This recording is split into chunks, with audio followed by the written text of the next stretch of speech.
Good afternoon, everyone. We'll call to order the July 9th, 2025 meeting of the Ford Pinellas Board. Let's see, if you could all join me in standing first for the Pledge of Allegiance.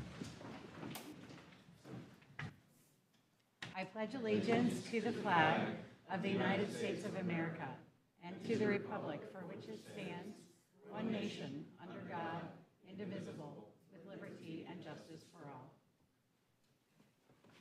Thank you.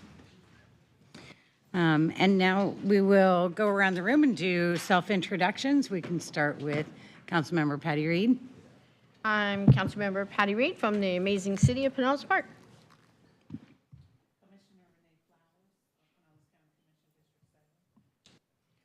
Mo Franey, Mayor of City of Dunedin. Brian Scott, Pinellas County Commission. Tom Shelley, Deputy Mayor, Bel Air. Joe Abe, Mayor of City of Safety Harbor. Deborah Fig-Sanders, St. Petersburg City Council. Vice Mayor Mike Eisner, Tarpon Springs, welcome. Karen Love, Mayor, Gulfport, Florida. Chris Johnson, Commissioner of City of Largo. Brandy Gabbard, City of St. Petersburg, District 2. Chris Shear, Pinellas County Commission. Dave Albritton, Council Member, City of Clearwater, and Treasurer of Ford Pinellas. And I'm Whit Blanton, the Executive Director. Gina Driscoll, St. Petersburg City Council, and honored to serve as your chair this year. Dave Eggers, Pinellas County Commission. Glad to be here. All right, thank you, everyone. Tina, do we have any citizens who wish to be heard today? Yes, Madam Chair, we have David Ballard Geddes Jr. Okay, thank you. This is for any citizens wishing to be heard on any items that are not already on the agenda for action by the board today. And you'll be given 3 minutes to speak. Good afternoon. Hi, thank you. David Ballard Geddes Jr. I live on Georgia Avenue in Palm Harbor. Again, I ask, what is a 20-minute city? Does it have anything to do with Article 1, Section 8, Clause 17 of the U.S. Constitution and the exercise in exclusive forms of taxation formulating districts 10 miles square as the new seat of government and the secession of particular states in its exercise in its particular and exclusive powers? A taxing district 10 miles square as the new seat of government based on Article 1, Section 8, Clause 17 is in reality a despotic water jurisdiction fortified under the expanse of the water district, and the secession of particular states is the state of religion as revealed in the reclaimed water variance application relative to the so-called due process of the 14th Amendment thereof, the religion in particular as deduced in the 14th Amendment, again, is the religion of Christianity taking the liberty, property, and life of Christians in its particular and its exclusive powers. So how is such a prejudicial and sacrilegious state intending on fortifying itself as enumerated from Article 1, Section 2 of our current Constitution? Are the roundabouts to be used as a delineation or demarcation? Are they to be used to fortify boundaries in the manifesting of a surveillance state in its contriving in its tyrannical forms of taxation and possibly use the reclaimed water to start an actual and real pandemic using our sprinkler systems as a super spreader, intending to affect our respiratory system, killing us and giving rise to quarantine zones 10 miles square in parameter, as I live in what's known as a reclaimed water ready to serve zone, taking our property and statute 15303, Section 5. Our 20-minute city's here to conquer Christianity, taking our life, our property as process thereof, as enumerated, laying us to bear as based on Section 2 of the 14th Amendment. And during such plandemic, will drones be used to monitor the civilian population using face recognition and autonomous weapons to gun us down and destroy us if we react adversely or revolt or even suspect that actual warfare is being conducted upon us, disguised as a pandemic. Thank you. Thank you, sir. Any other citizens who wish to be heard? No, Madam Chair. All right, thank you. We'll close that out and move on to our recognitions and announcements. Our Executive Director, Whit Blanton, is approaching the podium as we speak, and he will be joined by none other than Kyle Simpson.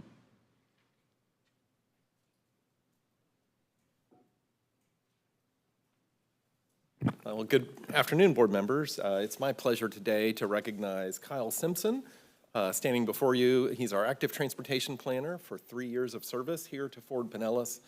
And very delighted and sad for the city of St. Petersburg, but to bring Kyle on board from St. Petersburg a few years ago, where he was bicycle pedestrian planner for the city of St. Pete.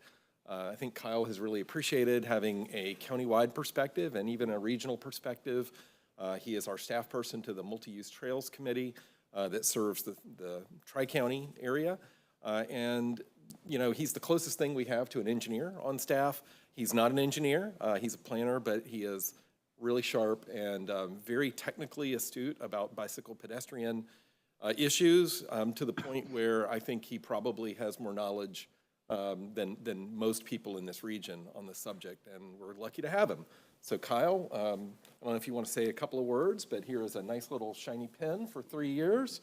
I just came across my 3-year pen the other day, but I don't need any more because now I got 10. And then we have a nice little plaque for you. So just want to say congratulations. Thank you. And really appreciate it. You want to say a couple of things to the board? Sure.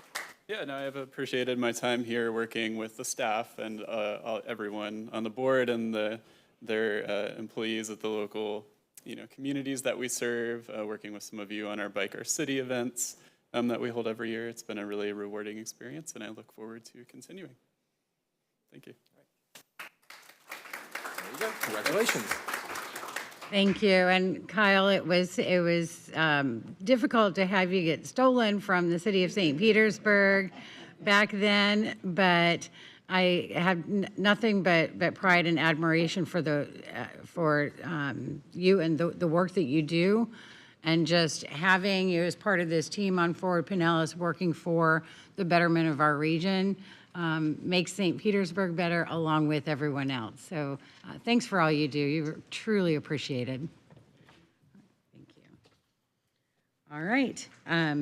We will go next to our consent agenda. Do we have any board members today who wish to pull any items from the consent agenda that we would need to handle individually? If not, I'll entertain a motion for approval.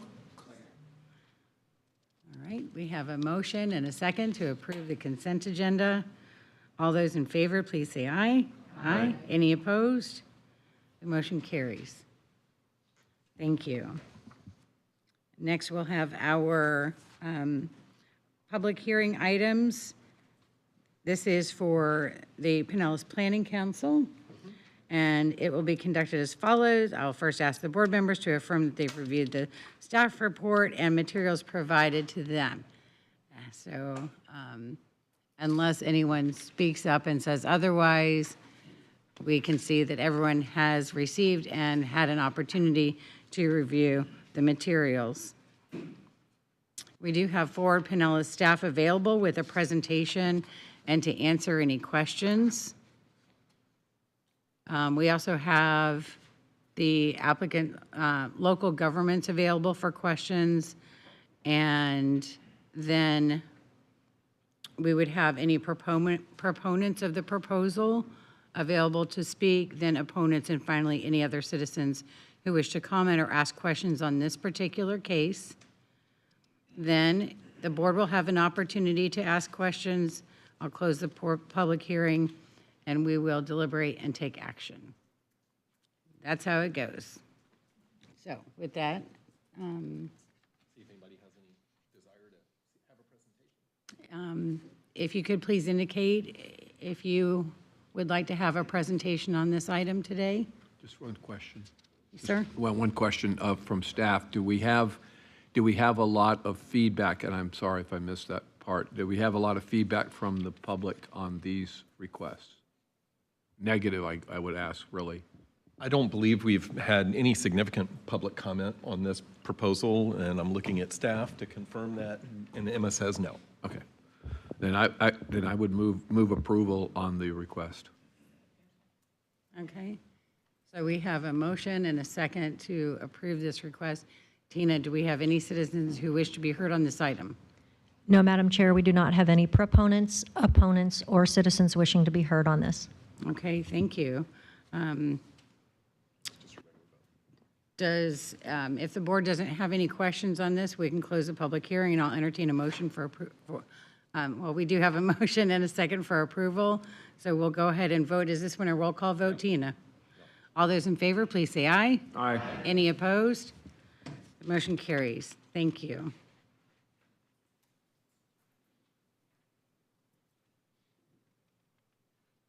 Next, we'll move on to our presentation and action items for today. The first item is our PSTA activities report. That is typically given by Mayor Gannon, but in her absence,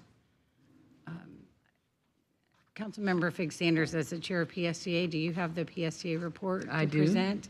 Excellent. Thank you. I do. Thank you. First of all, good afternoon, everyone.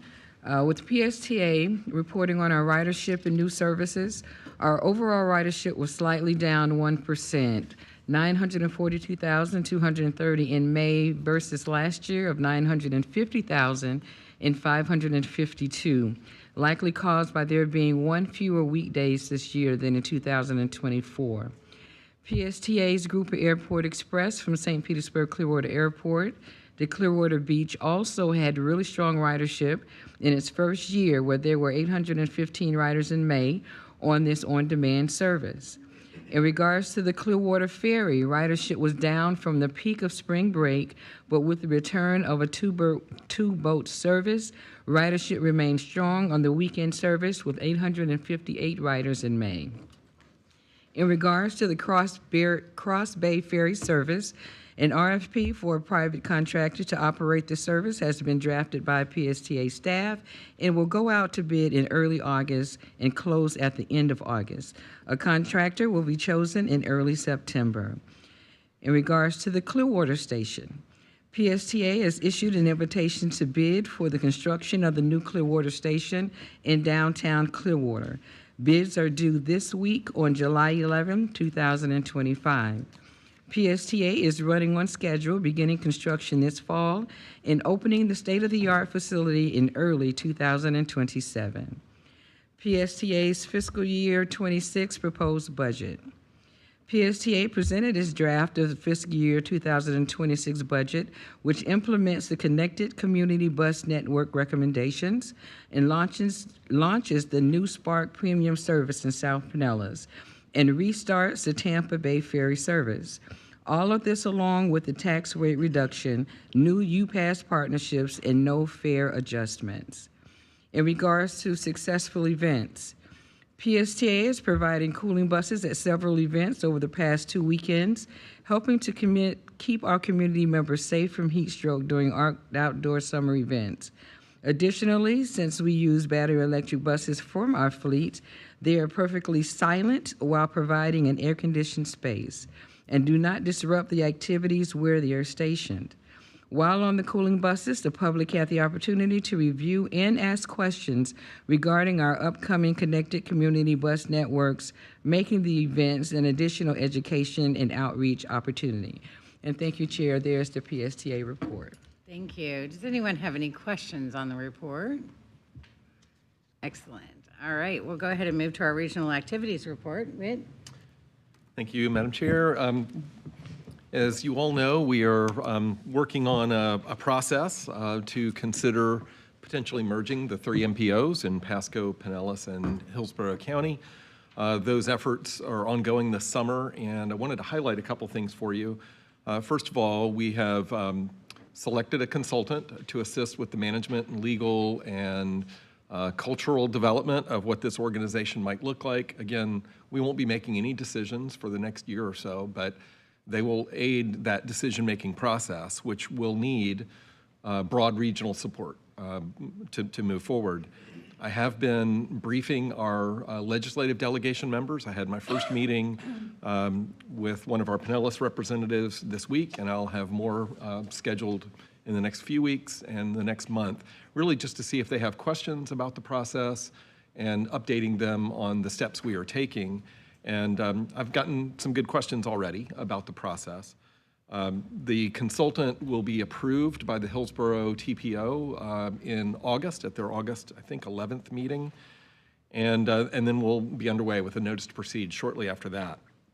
We are currently working with MetroPlan Orlando, the MPO for the three-county area in the Orlando region, to have a fact-finding field trip. And each of you has been invited to participate in that field trip, and we've locked down a date. We are looking at October 27th as our first choice date, and October 28th as a fallback date. And that works for MetroPlan, that works for Hillsborough, and for Pasco. And herding those cats, Tina has had some fun doing that. And we expect to have anywhere from 25 to 30 board members attending. So I think that's my current estimate, plus a few staff. And we are opening it up to a few of our committee members from each of the three MPOs, such as our citizens, maybe a technical committee member. And then if we have room, I'd like to also see if some of our chambers of commerce and folks like that would be interested in joining us. This will be a publicly noticed meeting, and we're still working on transportation and an itinerary and an agenda, but it's looking like it might be, say, 10 to 2 on that day of the 28th. And if you haven't RSVP'd and told us you want to come, there's still time to do that, and we'll work with you on that.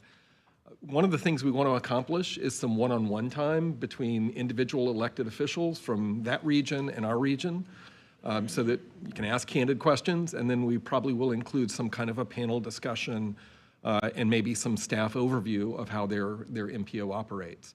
So some details will still be worked out, and I welcome your thoughts and suggestions as we plan that in the next couple of months.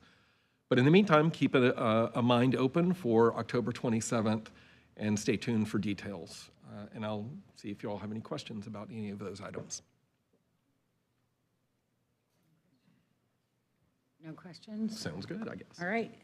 Thank you. Did you have anything else for regional? I think those are the big ones right now. Okay, great. All right, thank you so much. Next, we have our Forward Pinellas Explained story map presentation by Nicole Galasso. As Nicole is making her way up, I will introduce this topic. This is more than a website. This will be something you can find on our website, but we have felt that with all the turnover that we're having at a staff level, at an elected official level, throughout the county, city managers, things like that, that we are constantly having to let people know what we do and how we operate and how we function. So the goal here is to have a document that we can send out and people can look at it at their leisure. It's in plain English and will be used to inform people about what we do and what we don't do as two different legal agencies. Thank you, Whit. I'm just waiting for tech to put the code up on the screen so I can screen share. Okay, thank you. I just want to say, I think, Nicole, you've done a great job with this. She previewed this with me a few weeks ago, and I was blown away.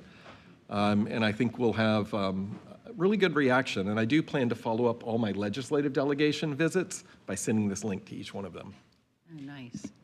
Thank you, Whit. It really was a labor of love and a collaborative effort between many of our staff who provided inputs. And since I just started here at Forward Pinellas in March, this was a really exciting project. So I could learn even more myself about the history of the agency and the work that we do.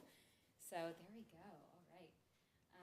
With that, I will go ahead and get started. Just to add on to what Whit said, we really do intend for this to be an educational tool that can be shared with new board members, new elected officials, new staff that come on to our local governments, and of course the general public.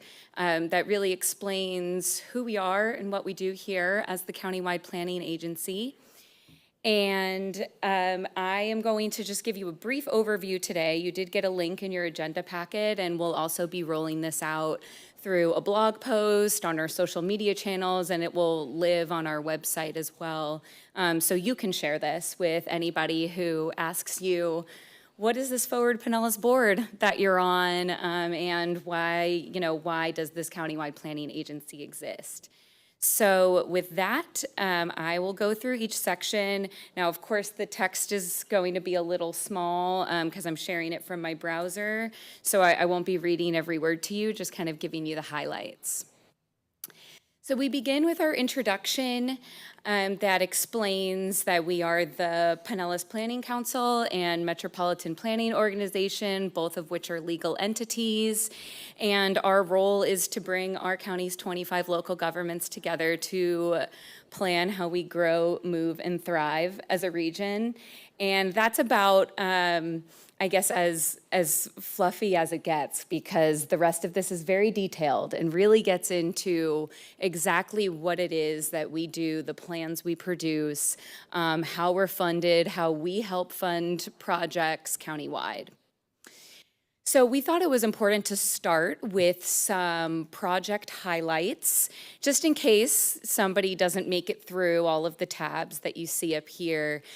These project highlights really show both the breadth and depth of the work that we do as an agency. So for example, our target employment and industrial land study, which was a countywide effort, our work to help deliver the Howard Franklin Bridge replacement project in collaboration with FDOT and some of our other regional partners.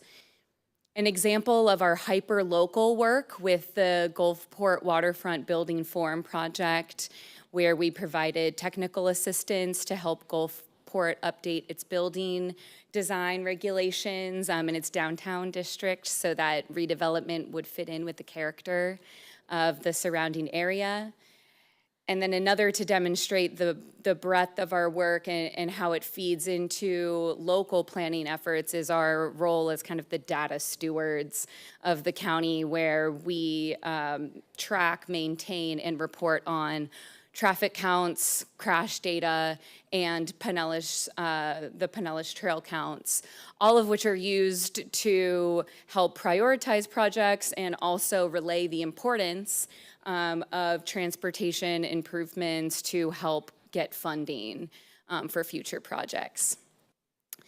And then taking a step back from the work we do as an agency, we then dive into maybe more of a conceptual or ideological exercise on why is Pinellas County such a unique planning environment, and how does Forward Pinellas help? So why are we a unique planning environment? We're the most densely populated county in the state. Our population continues to grow. Land is a finite resource. We are a peninsula within a peninsula, and we don't have the same sort of buildable greenfield area that some of our neighboring counties do, like Manatee and Hillsborough. And finally, we have a diversity of communities. We have 25 different local governments packed into this tiny little peninsula of ours. And we all have a collective responsibility to anticipate population change and the impacts of environmental, economic, demographic change together. And so that's where Forward Pinellas comes in. We help to provide that coordinated approach and create, a plan for how we can use our shared resources to manage growth, create economic opportunity, and of course, serve the needs of our communities. And then we very explicitly bullet out exactly what it is that we do and what we don't do. Many people are surprised to find that some of the things we don't do are we don't get involved at like the development permitting level. We're more of a long-range planning organization.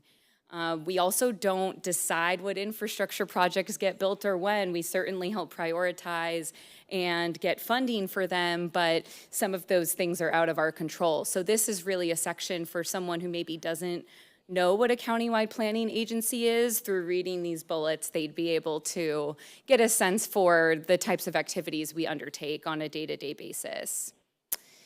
And then from there, we dive into the background of our history, but before we existed, we throw it back to when Pinellas first became a county, to the 1950s when zoning regulations were first established.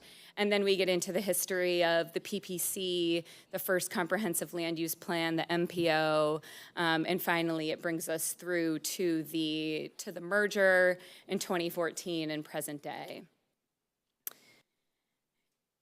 Moving on to the Who Are We section, this explains our organizational structure. It also kind of takes a step back to show, we've served the citizens of Pinellas County, as we all do here in this room. They elect the Board of County Commissioners and the governing bodies of our municipalities. And then those governing bodies together appoint yourselves, the board members, and then from there, we have our agency structure as well as our advisory committees. And before we dive into an explanation on each of these, we explain a little bit about how we are a public agency, but we differ from a local government in certain ways, and also it explains how we're funded, because we know as people are looking through this, the question going through their minds is going to be, well, who's paying for all of this? So we go through an explanation of each of the entities within our organizational structure, and all of these buttons you see here link to the website. So anyone who wants to learn more can click on the links within this story map to do so. And after we go through this section, now we really dive into the more technical side of things and explaining our role as the PPC, and then our role as the MPO. So for the PPC, of course, the countywide plan, our land use strategy map is front and center. It explains a bit about, what is the thought or the reasoning behind this land use strategy map, where we have future transit and multimodal corridors and activity centers, and how does that help to direct growth to areas that are really most equipped to handle it. And then it goes into things that you need to know about the countywide plan map. Again, these are all links that anyone who's reading this can go ahead and click these images or links to learn more, if this wasn't enough for them. And then we get into our amendment process. And again, the reason we're providing this level of detail is because it is intended really to be sent to elected officials, new planning staff, new city administrators who come on board, so they can start to understand how their local plans interact with our countywide plan and what it means for them. We also highlight the work that we do in processing those map amendments and consistency reviews, and show how we've continuously made changes to our processes, the way that we do things to create efficiencies, such as when we moved. So in 2015, we amended the countywide rules to provide the Tier 1 amendment pathway. And so this chart here shows how everything was going to public hearing before. We created some efficiencies, reduced the burden on local governments and elected officials by opening up that administrative review pathway. And then we get into our work in technical assistance, our pilot grant programs that we ran a few years back. We have some highlights of what the outcomes of those programs were.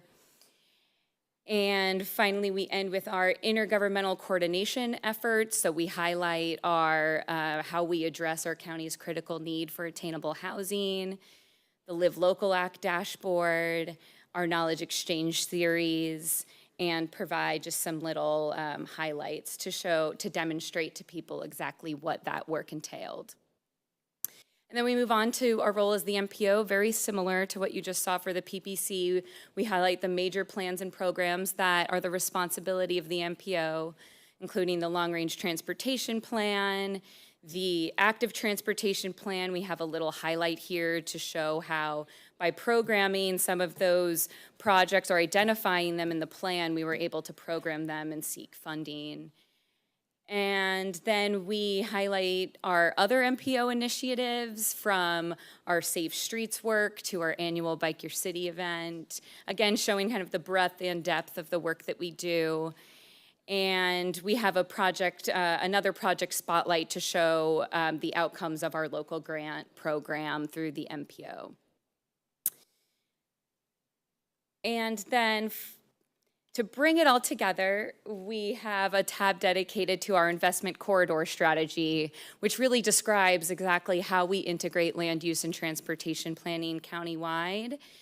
And we use project highlights to demonstrate how this work all comes together through the Sunrunner Rising Development Study, Advantage Alt 19, and Gateway, and I'm sure that there's more to come, but these three projects really show how we implement that framework with our partners.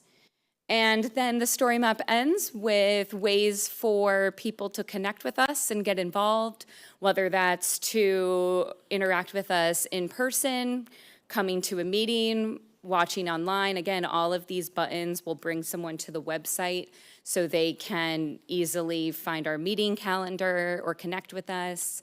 And then finally, links to all of our social media channels and our info email for people who maybe want to just connect with us virtually. And with that, I would be happy to take any comments or questions that you all have. Thank you. Vice Mayor Eisner. Thank you. That was great. I wish you were with me last night when I had to do my presentation to the board of what I do here, or what we do here. So, all kidding aside, I would like to have a copy of this presentation we do once a month a presentation of the outside committees that we belong to, and I would love to invite you, since you would be a much better looking person than myself, to be up there doing the presentation.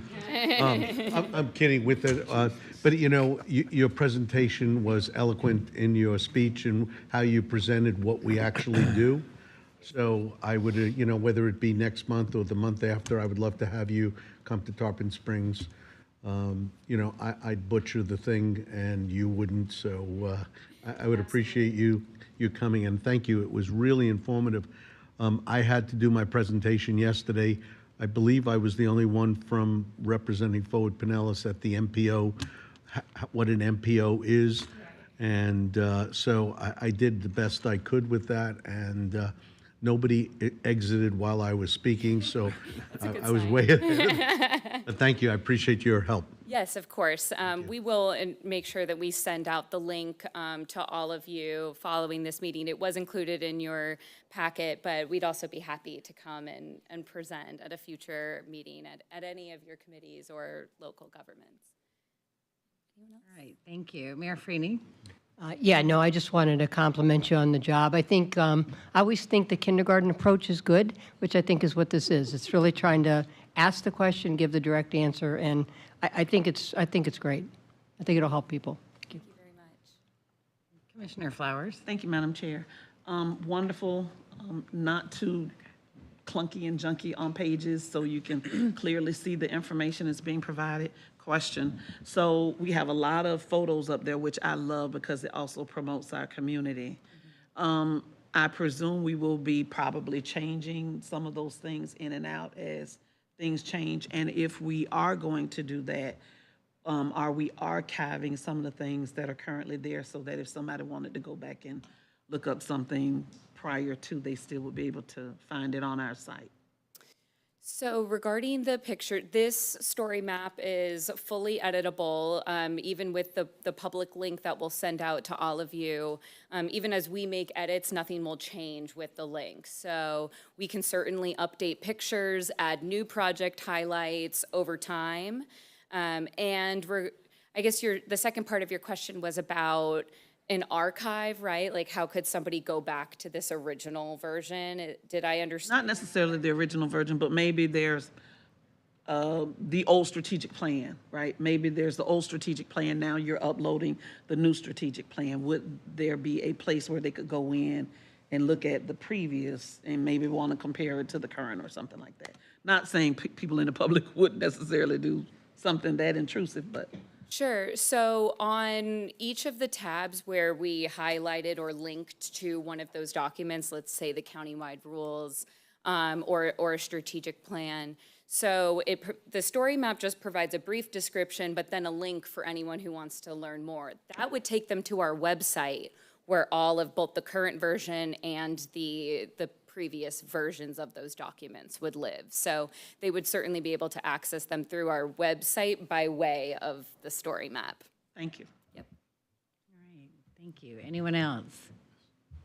Oh, sorry, Vice Chair Eggers. No problem. Again, appreciate the work. It's really good. It's good for all levels of involvement, and I would just make sure that our universities get copies of this too, because I think it's just such a great resource. Whether they're doing research work or whatever, I think it would be good. The other piece I would say is somewhere in there, maybe towards the end, about career paths in Forward Pinellas, I think would be interesting because, again, getting to the universities and letting them know what we do here, there are a lot of really bright folks that we have working here, and there's really exciting opportunities. I think sharing that story brings reality to what we're doing also. It kind of something to hold on to. And then obviously, all of our cities should have copies of this, so just so they know and they can share, as the Vice Mayor from Tarpon Springs was saying, you know, you can share with your own commissioners at a workshop. So I think it's all good. So thank you. Great work. Thank you, Commissioner. Welcome, by That's the a way. fantastic idea about sending it to the universities. When I was a student at USF St. Pete, I had no idea what urban planning even was. But I found my way to the career, you know, many years later. So I could see that being really valuable for them. And I really like the idea about also kind of explaining, like, how do you come to work at this agency? You know, what exactly is a planner? How do you become a planner? Yeah, obviously, trying to get a lot of people of the future that are going to be coming here to work for us. And excuse me, apologize. Anyway, appreciate the work and welcome. Thank you. Thank you. I could see there being a section here about the staff with a couple of great pictures of you guys, and you know, we come from all kinds of backgrounds, including, you know, it can be you know, planning and engineering and, you know, like And all almost of this engineering. development. Almost engineering. Almost engineering, yeah. That's so funny. But yeah, so it could kind of be shown in a way that, like, this is who we are, and if these are your areas of interest or study, you know, that's how that blends in. That's how you blend in with our staff. Like, I don't know. I could see a really cool way of doing it that's that makes working at Forward Pinellas even more attractive than it already is. Yes, absolutely. Thank you. All right. Councilmember Floyd? Mike? Forgive me if this was stated already. This is online now? Yes. Okay, and like, how do you access it? So we, the link in your agenda packet is the link to the story map. So it would be sent via link, and we're going to message it out through a blog post. It'll be on our website, as well as, you know, posted and pushed out through our social media channels. How you would send it to somebody is simply by sending them the link. Okay, that's what I was trying to ensure. It's not on the website right now, though. Not currently. Okay, all right. No. We wanted to, of course, present it to all of you before we just rolled it out to the public. That makes sense, yeah. Okay, I just wanted to make sure I wasn't doing something wrong. Thank you. you're No, it's really good, though. I really appreciate it. I've been mentioning to Whit for a long time that I think we should have as much high-level overview as to what goes on around here as possible, and this is really good and really great, so I appreciate it. Thank you. Vice Mayor Eisner? Thank you again. I wanted to dovetail off of Commissioner Eggers' comment, and I agree wholeheartedly.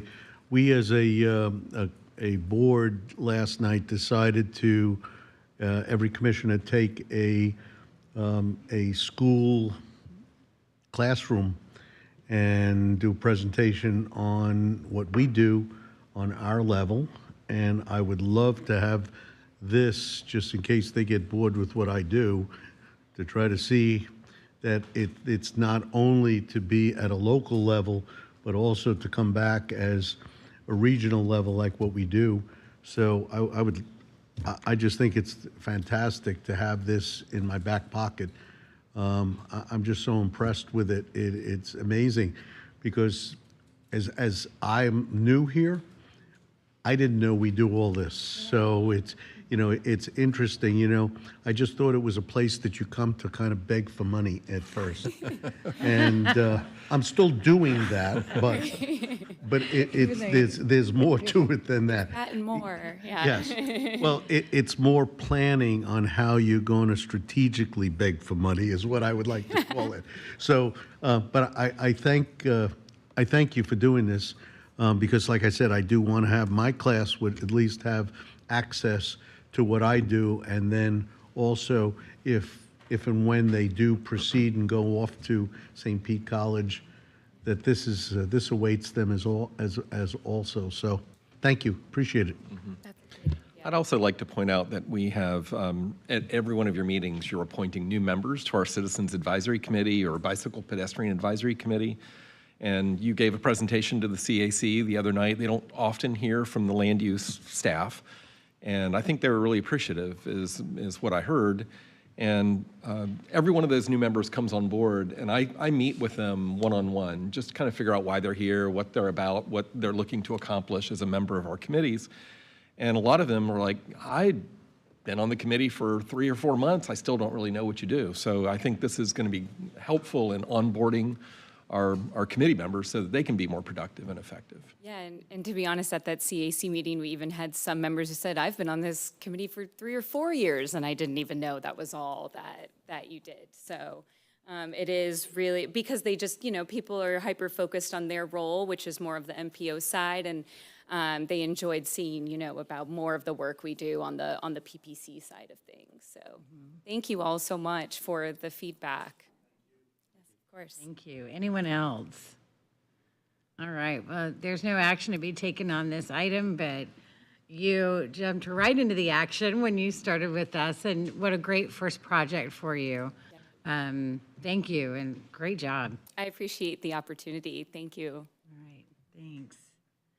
Okay, our next item on the agenda is the proposed amendments to the countywide rules. This is, does not have an action item attached to it, but there will be. So today we'll be discussing what you've got in mind. Hi, Linda. Good afternoon. So this is in follow-up to the board's approval of the Housing Regulatory Toolkit last month. We promised we would come back this month with proposed amendments to the countywide rules to support the toolkit and a couple of other topics. Today, I'm just going to introduce these amendments and talk about the process, so we're not asking you to vote on anything just yet. Before I start, I'd like to talk a little bit about what the countywide rules are and why we're amending them. They are a component of the countywide plan, which coordinates land use throughout Pinellas County. It has 3 parts. The countywide plan strategies are the policy basis for the plan. The countywide plan map designates a land use category for every parcel in the county. It's basically a compilation of your local future land use maps. And whenever a local government amends its future land use map, that amendment also comes to Forward Pinellas for review for a potential countywide plan map amendment. And you had an example of one of those earlier on the agenda. Well, the countywide rules set forth the process for those countywide plan amendments, and they have the criteria that we use in making our staff recommendations to you. But the rules do more than that. They also set forth a general set of land use regulations that all local government comprehensive plans and land development codes need to be consistent with. And I say general because we don't tell communities how to plan or what they need to look like. The rules just make sure that we are all speaking the same regulatory language and that we are planning for land use in generally the same way. And that's important for our county because all of our communities have grown up to each other's borders, and land use decisions made in one jurisdiction can affect others. So the rules help us coordinate and plan together. Now, this is not a static document. We amend the rules every few years to keep it up to date and respond to input from our local government partners. In general, there are 3 reasons that we amend the rules. First, to incorporate any recent major planning projects. This year, it's the Housing Regulatory Toolkit. Second, we sometimes have to go back and fine-tune previous amendments. The last time we amended the rules in 2023, the new topics were the Multimodal Accessibility Index, or MAX Index, and the Target Employment Center category. Now that we've lived with those provisions for 2 years, we're seeing some of the gaps and things that aren't clear that our local government planners have brought to our attention. And then the last reason we typically update the rules is just for housekeeping, updating or clarifying details that don't make substantive changes. So I will go briefly through the proposed amendments, starting with support for the Housing Regulatory Toolkit. And we didn't actually find much that we needed to update here. Most of what's recommended in the toolkit is already in the rules. We already enable bonuses for affordable housing, missing middle housing, and senior housing, and also vertical mixed use. That's a mix of uses within the same building, usually with commercial or office on the ground floor and residential above. That's really good for supporting walking, biking, and transit. Now, local governments are the ones who decide whether to use these bonuses and what incentives to offer. And the rules just set general guidelines.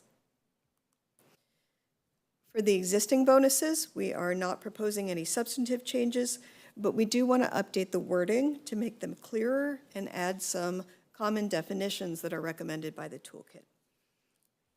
We are also proposing to add 2 new bonuses recommended by the toolkit. So I mentioned that bonus for vertical mixed use. We are proposing to add to that to allow horizontal mixed uses as an option for parcels under 5 acres. So rather than having a mix of uses in the same building, this would be different uses in adjacent buildings. But they need to be integrated and connected to make them safe and convenient for pedestrians and bicyclists. We think that incentivizing this type of development will help remove some barriers to developing mixed uses and encourage redevelopment of some of our smaller, obsolete commercial parcels. And we're proposing to expand the bonus for senior housing to add an option for something called universal design. Senior housing is housing that's set aside for seniors, as the name suggests. Universal design is housing that's available to everyone, but it's built to allow people to age in place. So things like putting the living area all on one level without stairs, designing counter heights and doorway widths to accommodate wheelchairs, putting grab bars in the shower and so forth, so that you don't have to retrofit those things as you get older, because that's very expensive and it's difficult to do. This is a relatively new concept in home building, and we think it makes a lot of sense to encourage this. So those are the proposed housing amendments. The next group of amendments is to refine something that, again, was adopted in 2023, the Multimodal Accessibility Index, or MAX Index. And we use the MAX Index in reviews of countywide plan map amendments. It's part of how we coordinate planning for land use and transportation. The index identifies areas of the county that are lacking in multimodal transportation facilities, and we want to discourage more intensive development in areas like that. So staff won't recommend approval of an amendment that is in an underperforming area that increases density or intensity, unless there's a commitment to providing additional multimodal improvements. So things like bike lanes or sharrows or bus shelters. And that's generally been working so far. But based on feedback that we've received from our local government partners, We're proposing to expand the max index criteria to add a little bit more flexibility, and also to commit our staff to providing technical assistance to help applicants with meeting the requirements. The third group of amendments is designed to clarify adoption and amendment of the Target Employment Center category. Back in 2023, we made some ambitious changes to how this category is used, adding, this was based on the recommendations of the Target Employment and Industrial Land Study, or TEALS. We adopted more generous incentives for target employment and opportunities to add supportive uses. So you can now allow residential and retail to be built alongside employment as long as they're truly being built together. We still don't want those other uses to replace employment. And we're seeing local governments start to adopt these new incentives, but this is another instance where now that we've been using these provisions for 2 years, we see that some of the language isn't as clear as it could be, and it doesn't cover every situation. We've had to make a few interpretations. So we're proposing to revise this section of the rules to make it more complete and easier to understand. And the last group of amendments is just housekeeping. We always have a few of these.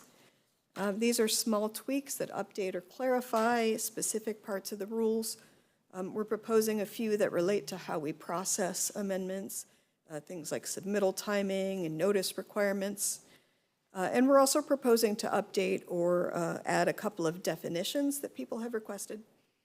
As an example, we currently have a definition for recreational vehicle parks, or RVs, but not RVs themselves. And recently a citizen asked us whether a boat could be considered a recreational vehicle.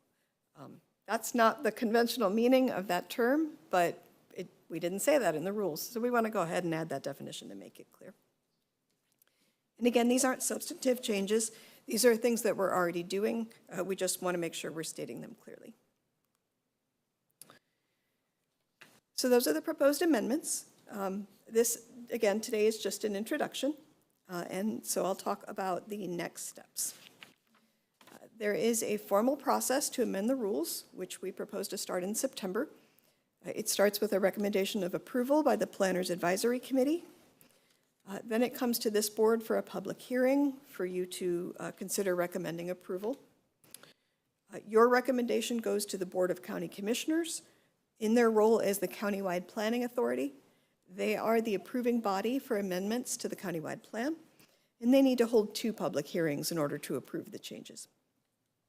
If everything goes well, we hope to finish all of this by October or November at the latest. And if there are any questions, I will be happy to answer them. Thank you so much. Questions? Vice Mayor Eisner. Thank you, Madam Chair. So could you go back to the picture of the kitchen? Please. So I, being a retired contractor, I don't know how this is a quality handicapped kitchen. And I don't know if I would use this because the gentleman in the wheelchair almost could not back out of that position. Beside the fact, if anything spills, it goes in his lap. When you do make a handicapped oven, it should be below the lap so they can actually work with it. And I don't think you should have a center island there. These are just recommendations. The comment on the raised outlets, that's a standard outlet in all kitchens that are placed there. And I just see that being a very difficult kitchen to work around for wheelchair. Now, it may be good for ADA with not wheelchair, but not wheelchair.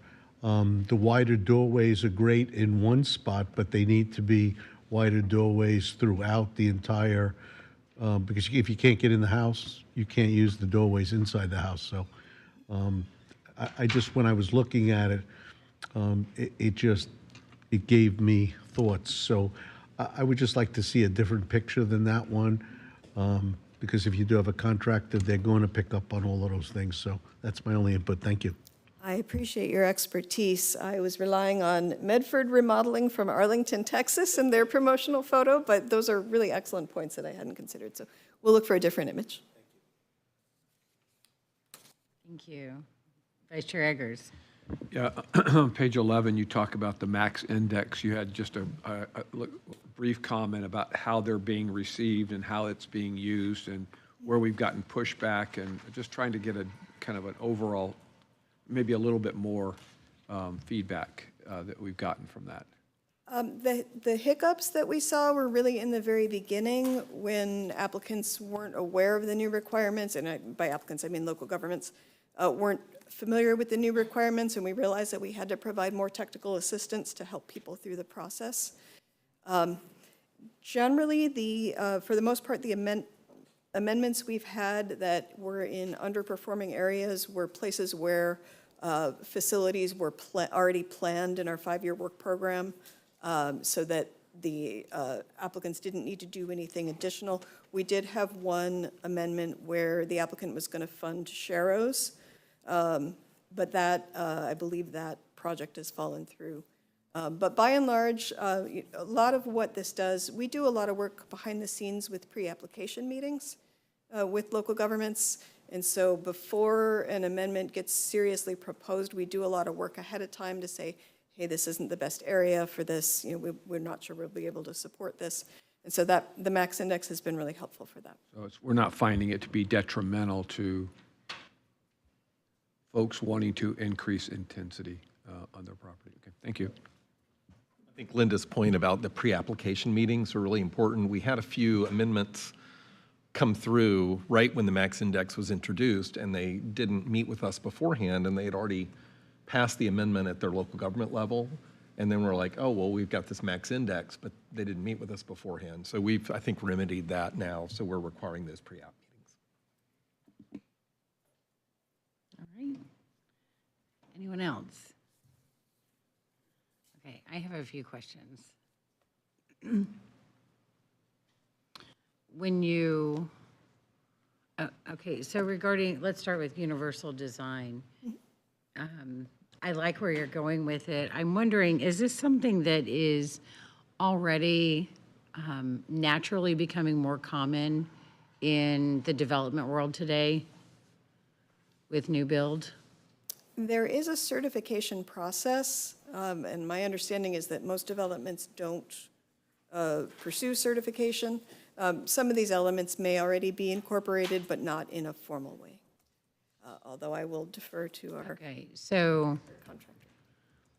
So that's kind of like when a new development incorporates some environmentally friendly features, but they're not going for LEED certification. Exactly.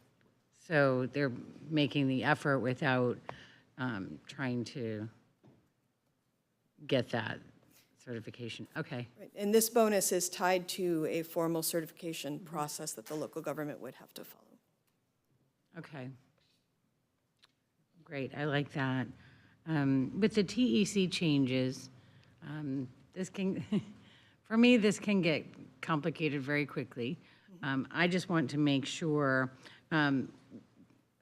with any changes regarding that, and I'm thinking about the TEC local, it's been really important for us in St. Petersburg, for one, and you did give that as an example. Any changes that are being discussed today or being contemplated today, would that have a negative impact on an initiative like what we did in the Warehouse Arts District? No, not at all. The changes that we're proposing are mainly questions of submittal and review. Like, for example, if you submit a target employment, an amendment to adopt a target employment center in an area that's also an activity center, there's two different sets of criteria in the rules, which one takes precedence over the other. And we want the TEC criteria to take precedence in that case. Right. So it's really more procedural. It's not making very substantive changes, and it's certainly not walking back anything that we adopted in 2023. Yeah, I didn't see anything that, that sort of created a flag, but I wanted to make sure. Thank you. And then finally, regarding the recreational vehicles, and you had a list here, it's in the presentation, of giving various examples of recreational vehicles and how that's defined. Would that also include, now I don't know if you can go to that slide really quick just so everyone can see what is on there.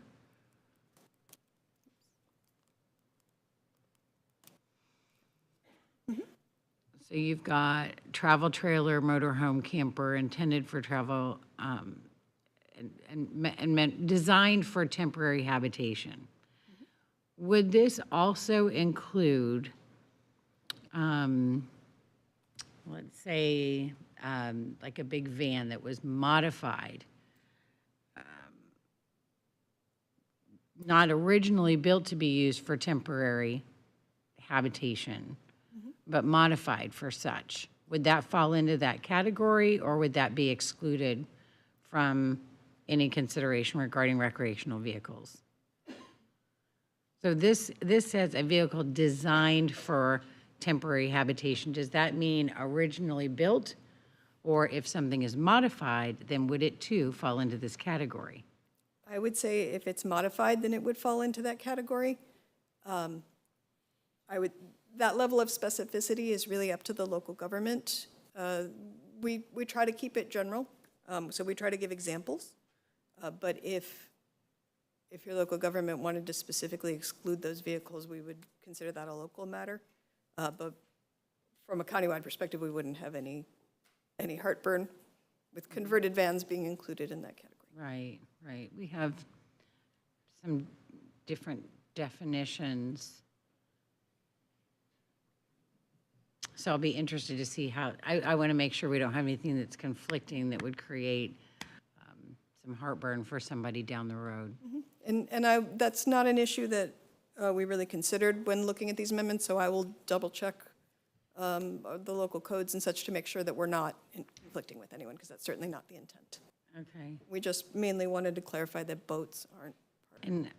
And I'd be happy to send you guys our definition, like what we have on our books, so that you can see what I'm talking about and compare. Sure. So, all right, good. Thank you. That's all I had. Does anyone else have more questions or feedback? Commissioner Scott. Thank you, Madam Chair. Just to your point there, I think it would be just kind of good to clarify if it's an OEM, original equipment manufacturer designed, because I've seen some pretty crazy stuff out there that people will call, that it's a motorhome or it's a live-in or whatever, and code enforcement makes pretty regular visits to things like that. So it might be good to sort of clarify what that actually means and what it doesn't mean. Okay, we'll get a little further into that definition then. Okay. I'll send you some stuff. All right, good. And, yes. In that clarification, we Deputy might- Mayor Shelley.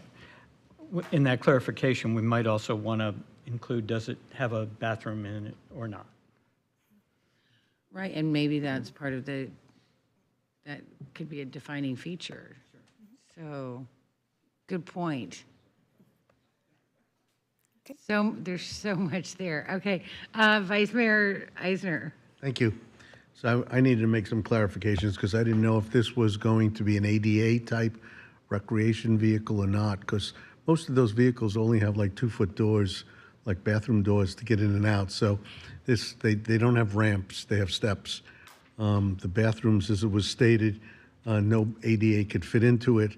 I mean, none of it, it would have to be completely redesigned, dedicated to an ADA for that. So I didn't know if that was that particular item.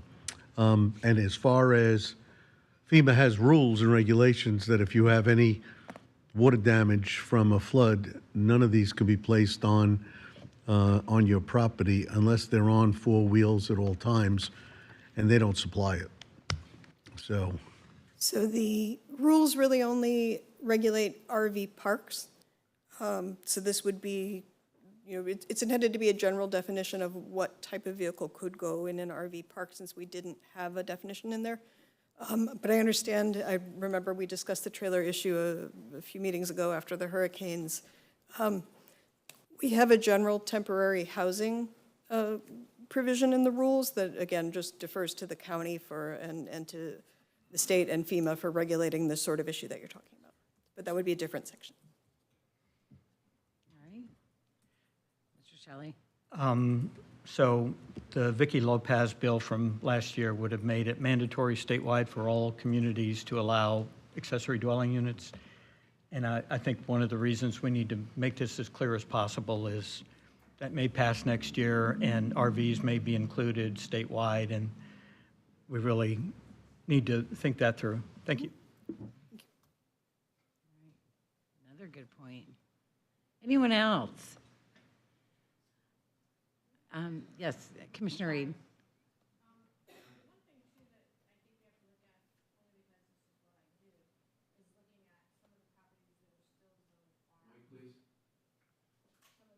Properties that are still zoned farm.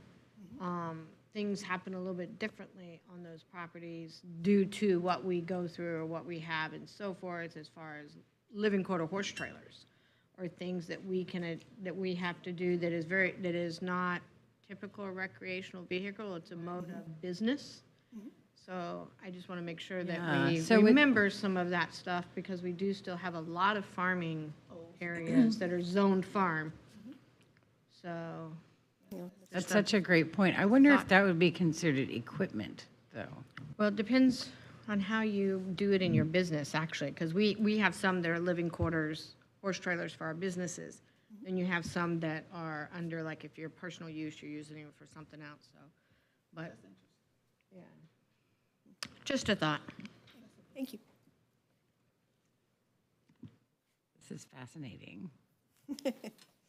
I know. It's you can really go down the rabbit hole with this stuff. All right. Anyone else? Well, I hope this has given you some good stuff to work with as you move forward in the process. I appreciate the guidance, and then we will go ahead and schedule a public hearing for September for you to formally consider the amendment package. All right. Thank you. All right, everyone. Next, we'll go to item 7E. That is the Clearwater-Largo Road Corridor Improvement Study. And joining us for that presentation is Jared Schneider from Kimley Horn. Jared, it is so nice to see you again. You've got, and you brought friends. That's even better. That's right. We'll just share the love here. Yeah, so good afternoon. I'm Barry Westmark with the City of Largo Engineering Services Department. So I guess no introduction of Kimley Horn is necessary. I would like to provide just a little brief context as to why we're here. In 2021, the Engineering Services Department, in preparation for a pretty straightforward CIP project, held a series of stakeholder meetings. One was with the Pinellas County School Board. The feedback we got from the Pinellas County School Board is that in this particular project segment, which is Clearwater-Largo Road just south of West Bay Drive, elementary school kids from Mildred Helms are walking on a sidewalk that's back of curb, so it's immediately adjacent to the traveled way. So they asked if it was possible to create a buffer there. Another stakeholder was the Largo City Commission, and received feedback from them to evaluate reducing the typical section from a 6-lane road to a 4-lane road.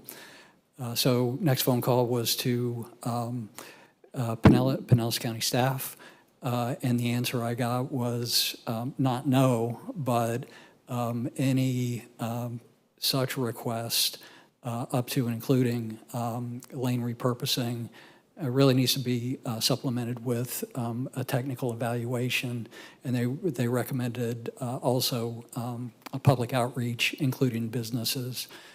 That is our intent to make that request, but along the way, we wanted to make sure that we did our homework. We did apply for a Forward Pinellas grant in 2022 and received award of the grant for us to prepare that technical evaluation, which Kimley Horn's going to report on just momentarily. We have involved Pinellas County staff in the development of that scope and execution of the scope. Also involved Forward Pinellas staff. So we just recently reported to the Largo City Commission and just this month to the Forward Pinellas TCC, Technical Coordinating Committee. We value your feedback as well. We do just want to end saying this is a planning document. So it's not an engineering document. We don't have a design. These are concepts. So Jared and Chad Davis are going to speak a little bit about cost.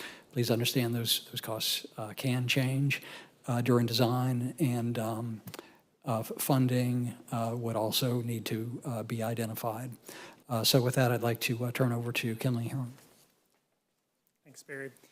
Jared Schneider with Kimley Horn. Thanks again for having us today. So I did bring Chad Davis with us. He's going to present on the engagement piece. Barry did a really nice job of, I think, distilling 3-4 years of history on where we are to today. So really wanted to lay out the options from the engagement and the technical analysis that we received, and then really we're looking and talking about timing and next steps. I think Barry mentioned this really well. This is a planning document with options, and there's always options within options. So without further ado, we wanted to give you a little bit of a summary. The purpose, as Barry described, this is Mildred Helms Elementary on Clearwater Largo Road. Looking at the crossings, it's a 6-lane facility. Really the purpose was to enhance safety, and I'll show you some other pictures. There's a 5-foot sidewalk that's adjacent to the street, so the concern was the number of children that are walking and bicycling near the street. I will say also that this is one of the gateways into the city of Largo from the south. It's again, a 6-lane facility that opens up into West Bay Drive. It's a little bit of an odd setup. Further south, it's 6 lanes as well. As you go north, and we'll show some pictures of this, it then goes down to 4 lanes, a landscape median, landscaped. The city has spent a lot of time on landscaping on the edge, transit, shelters, and the like. So really 2 different corridors, but with the same name. I just described some of that. This is where, to orient everybody, in the pinkish color is where we're at. It's a half-mile facility just on the west side of Largo, or coming into Largo. One of the other things that we saw was quite a bit of speeding in this in the technical analysis shown here on this exhibit. Also, a number of crashes. I am pleased to say, and we get this question often, it's not on the high injury network. There are not a lot of fatalities when I look at that one number, but that's still one too many. And I think one of the concerns we have is being proactive and looking at the safety concerns. There's about 17,000 vehicles that travel this facility every day from north to south. So let me show you just kind of an example of some of the adjacent corridors. This is what I was just describing. This is Clearwater Largo North, just north of West Bay Drive. Actually more volume, around 20,800 vehicles per day with 4 lanes of travel. This is the landscape medians that I was just referring to. And the city's also put in a number of rectangular rapid flashing beacons crossings to facilitate east-west movement. On the right, I have the statistics again for the corridor we're talking about today. This picture is actually taken west of Clearwater Largo Road, but the stats that we're trying to convey here is Missouri Avenue to Clearwater Largo Road on West Bay Drive. And this is a facility that comes into downtown Largo. It is 4 lanes today with 43,000 vehicles today. A lot of regional traffic running east-west here, as well as local traffic. And just wanted to highlight, kind of zoom in here. So now we're going to zoom into what we're talking about, the corridor. Barry mentioned it really well. The picture on the left, it was really it's fortuitous we're here with Kyle. Kyle and Fort Pinellas staff, along with Pinellas County staff and city staff, walked this corridor with us. So that was really a good start of the process over a year ago to really experience it ourselves. One thing I will note is having the adjacent sidewalks very loud, noisy, a lot of speeding like I referenced already. So that's essentially what we're trying to correct here. This is the facility looking north. And then one of the things I wanted to do is just turn it over to Chad to talk a little bit more about our walk audit that I just referred to and our engagement. So Chad, take it away. One of the major focus areas with this study is, you'll see to the north there is West Bay Drive. Just to the south, west, left-hand corner of the picture on the left is a public shopping center. During the walking audit and during several conversations with staff, we recognized that this is an unsafe crossing location, and we'll actually get into that next. We saw several people crossing Clearwater Logger Road unsafely in the middle of the road, in the middle of traffic. Also, an additional safety concern is, again, the focus of this study is to make sure kids get to and from Mildred Helms Elementary School safely. During our walking audit, we saw 50 or so kids running back and forth, playing in the crosswalk, but thankfully there was crosswalks there, cross guards there. Additionally, with the walking audit, we found non-compliant crosswalks. As a father of a 2-year-old, I can't imagine wheeling around a stroller on these sidewalks, uneven and very difficult to get through the crosswalks with a stroller.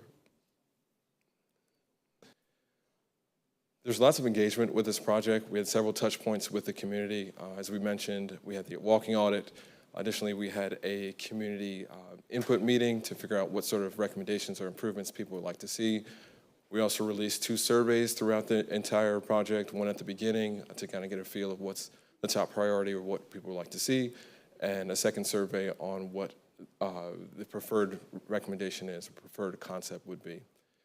Special thanks to the Largo staff for helping us get the word out with this project. They actually went door to door along the corridor, passing out postcards, meeting with the business owners.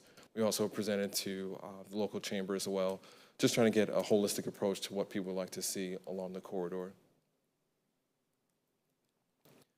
As previously mentioned, we released 2 community surveys. The first survey had 300 respondents. The second survey had 250 respondents, which is pretty remarkable for a small corridor like this.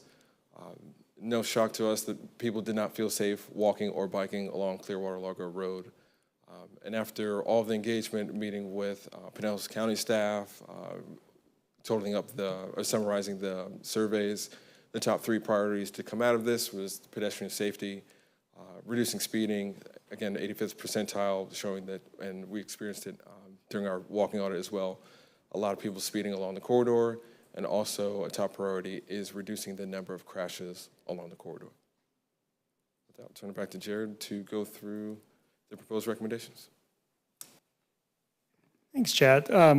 So with all that engagement and technical analysis, that led us into 3 major options or scenarios I'm going to run through. There's definitely several iterations and incremental options within each of these scenarios. The thing I want to highlight is scenario A. We took this is the 6-lane facility. If we did nothing else, let's look at some crossings.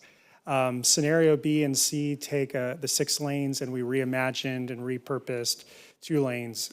So created a 4-lane facility, and I'll share that with you, with bicycle, pedestrian, and landscaping improvements. So that's what we did. And as we all know, repurposing travel lanes is not always a popular thing. What I will say is what we were really mindful of, and we laid this out, and this would be further developed in a design, is maintaining capacity is controlled at the intersections. So we restriped and made sure that the capacity stayed the same and operations were the same, if not improved.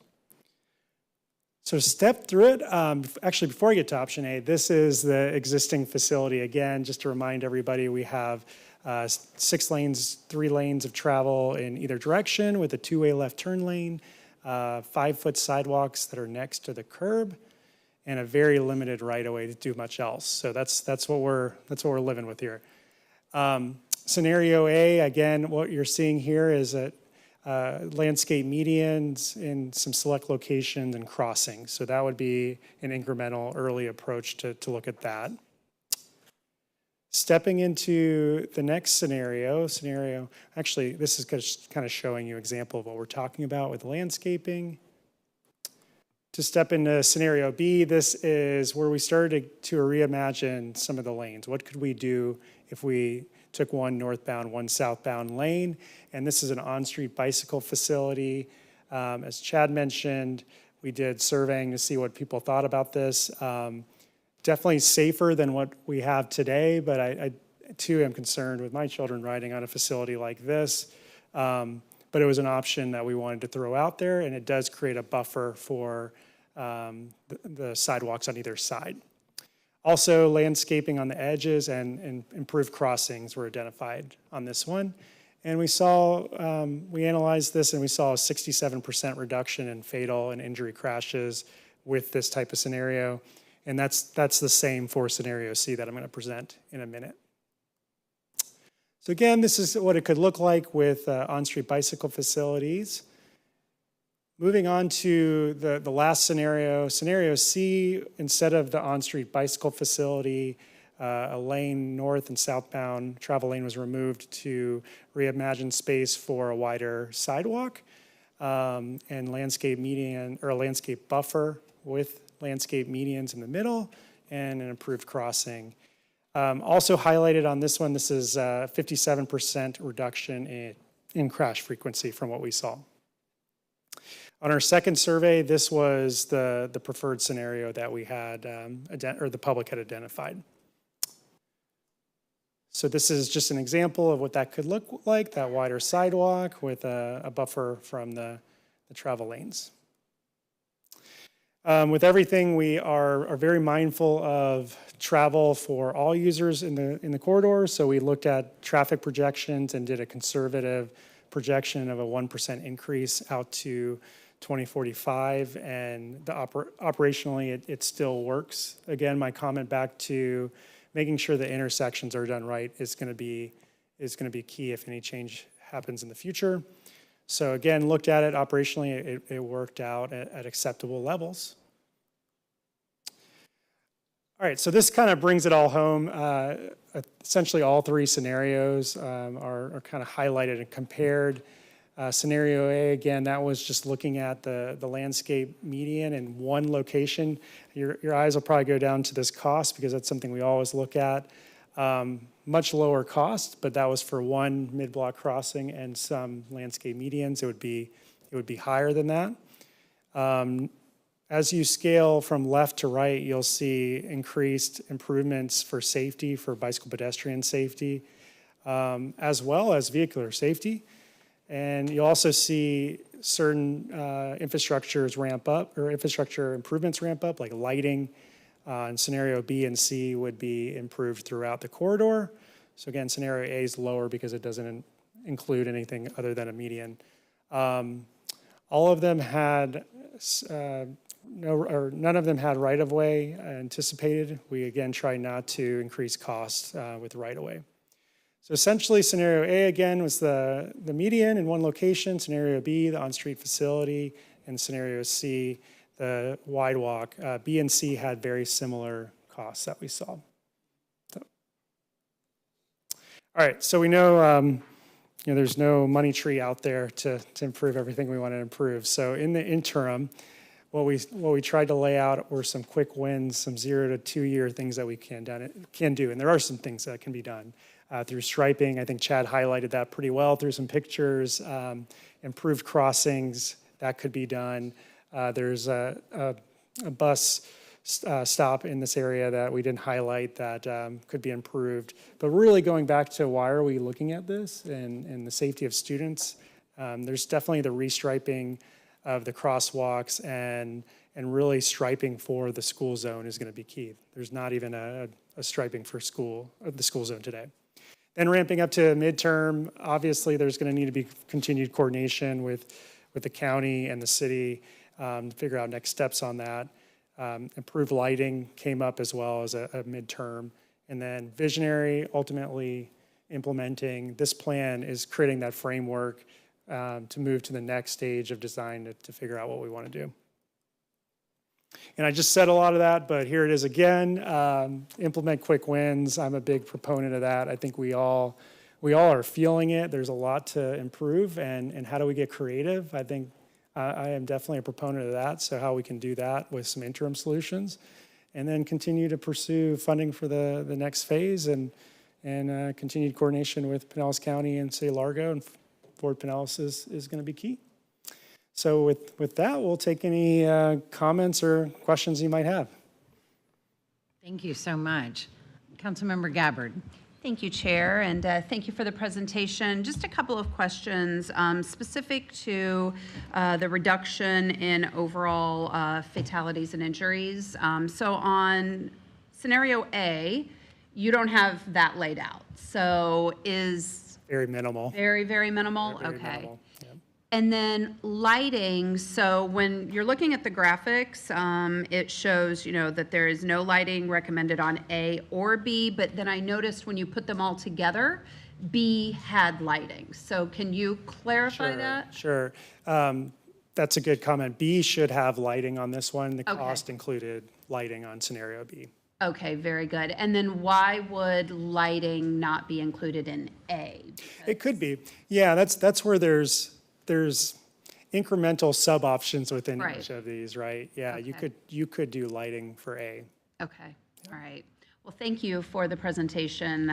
Very interested to see how this all goes through. I mean, I feel like when you're looking at B and C, and there being such a difference in the cost, but there being a huge difference, in my opinion, in the reduction of fatalities, I very much hope to see B be taken very seriously. So, thank you. Thank you, Chair. Thank you. Commissioner Flowers? Oh. Thank you, Commissioner Scott. He's first, right? Yeah. So, Pinellas County doesn't have any money. Let me start off by saying that. Barry, I hope you're listening. So he won't say that we're spending dollars. So, for Mildred Helms, I really like the expansion of the sidewalk to make it safer for kids. It's dangerous for adults to be on a bike path, let alone a child, no matter what time of day it is, because that is a very busy road. So would that require any easements from Pinellas County Schools if you're going to expand, if the desire were, and if this board were to support expanding the sidewalk area in order to get the additional footage? Concepts that we're showing today are not using easement or any right-of-way. It's moving the sidewalk inward. That is an option on school property that could be looked at to do the easement on school property, but that's not what we're showing in the concepts. Okay. And then for the medians, I like medians. They serve like an entryway into the community, certainly are palatable for the view. But sometimes when I'm driving and I see the medians with the two, it gets a little confusing, or people take advantage or don't follow the appropriate area to make the turn. Is there any reason why there was no consideration for a median that actually would provide that carve? Maybe I'm saying the wrong terminology, so I apologize. I'm not an engineer, but that would provide that carve so it would force a driver to then merge, if you will, into that in order to make a safer turn. Yeah, it's a really good comment. Yeah, what you're talking about is like the channelization, where it's curb that would force you. One of the things we are really mindful of on these concepts and scenarios that comes up quite often is business access and not cutting off left turn lanes. I think that's certainly something that could be looked at in a design phase to more channelize that. And you're right, it gets confusing when you see where that letter C is, and you get a lot of folks that are facing each other going the opposite direction. So I think it's certainly hard to see around the car, so you try to jot out and you don't make it. And hopefully not, like Chad showed in one of the pictures, we saw pedestrians hanging out in that center area as well quite often. Yeah, selling stuff or whatever. And when you all made your community presentations, I think you did, or community communications, I think you did a really good job in doing that and getting feedback Was the PTA involved from Mildred Helms as a part of one of the groups that you all may have tried to survey or include? I believe so. I know we got it out. Just because they would be a really good resource. The mothers at that particular school, well, not just mothers, the families at that school are very involved. So that would be a wonderful resource when trying to advocate for the safety measures for that stretch of road. And I'm waiting to hear what Commissioner Eggers, because he's always getting us on Clearwater Largo Road. No pressure. Thank you. Thank you. Thank you, Commissioner Scott. Commissioner Scott? Thank you, Madam Chair. Just curious, has there been any studies or any thought given to Clearwater Largo Road or Ridge Road further south from 8th Avenue southwest down to Almerton Road? Not that I'm aware of. Not that I'm aware of. Barry, I don't know if it's been looked at south of 8th Avenue. Just kind of curious, because when you think about that corridor, Cedar Largo has done a lot north of that, and we're looking at this chunk right here, about maybe a half-a-mile section, and then you've got another section south of that, at least objectively, I travel that quite a bit, and it doesn't seem like there's a ton of traffic on that. It seems like it would be sort of similarly situated in that half-mile stretch that we're talking about now, so. Yeah, that's correct. This is really focused on Mildred Helms and that gateway, but you're absolutely right. Very similar volume further south. Okay. Yeah, I mean, some good options there, definitely. I mean, we should definitely try to grab the low-hanging fruit and do what we can now, but whether it's option B or C, I think there's some good options there. Thanks. Thank you. All right. Vice Chair Eggers? Yeah, thank you. Yeah, several comments or questions. First of all, I would really focus on that phased implementation, the quick wins thing, because we don't need anybody, any children having problems or any adults having problems or anything while going down those sidewalks. And maybe it's slowing the traffic down a little bit through that area. That makes a big difference. Maybe it's some kind of colored marking that when folks enter that area, it kind of, because it's all just kind of people are probably going to kill me on this, but a little bit drab through there, and there's nothing that really pops. So you really don't even, you can come around that corner as you're northbound on that road, and you just, all of a sudden, all you're doing is looking at that light. Like tunnel And vision. I get Just, through the I gotta get doggone there. light Yeah. in time, so I don't have to wait 5 minutes to go through the cycle. So I think coming into that area, slowing it down, putting some color in the pavement, getting their attention, slowing the traffic down, I think is critically important. I don't even know if doing some colorization on the sidewalk or something that gets people's attention. And you can do that relatively inexpensively, and while we kind of talk and plan and design and bid and construct and all that for the next 3 to 4 years. It seems like everything goes that long. Certainly you made a comment towards the end about preserving, you didn't say this, but preserving the integrity of the intersection. No matter what you do in between that intersection, we find now that that's where we have most of our problems around the county, is if we did better intersection planning and right turn lanes and all that good stuff and keep traffic moving, it would be better. So I would say that's really important. We talked about speed limit. I think you made the comment about reduced lanes is not popular. I think it's really not popular when it's at the expense of transit, or when transit becomes the one that's telling us that we need to do it, and therefore reduce a lane. If it's for safety, for the safety of our kids and all of that, I think it's a different story, so just keep that in mind. That's just my perception. Tree landscaping, just be careful with it. I mean, it looks beautiful, and we've had some issues up in North County that said, that now the staff's going back saying we got to get rid of, we've kind of cut back on this a little bit, get rid of trees because it's damaging the road, all of the root systems and all that, and then we go in and start chopping trees down after the fact. So just caution with that. Bicycle lanes, if that's an option we look at, north and south, I don't know if there's continuous or if it's just that area that we're going to introduce bike. I'm not interested in that. I would think that would be counterproductive. Really, that's all the comments I have. But I would certainly really focus on bringing attention to the importance of that area as it relates to kids. I love that idea of just getting creative. You're right. I think it's just, I'm in a different place and I need to slow down.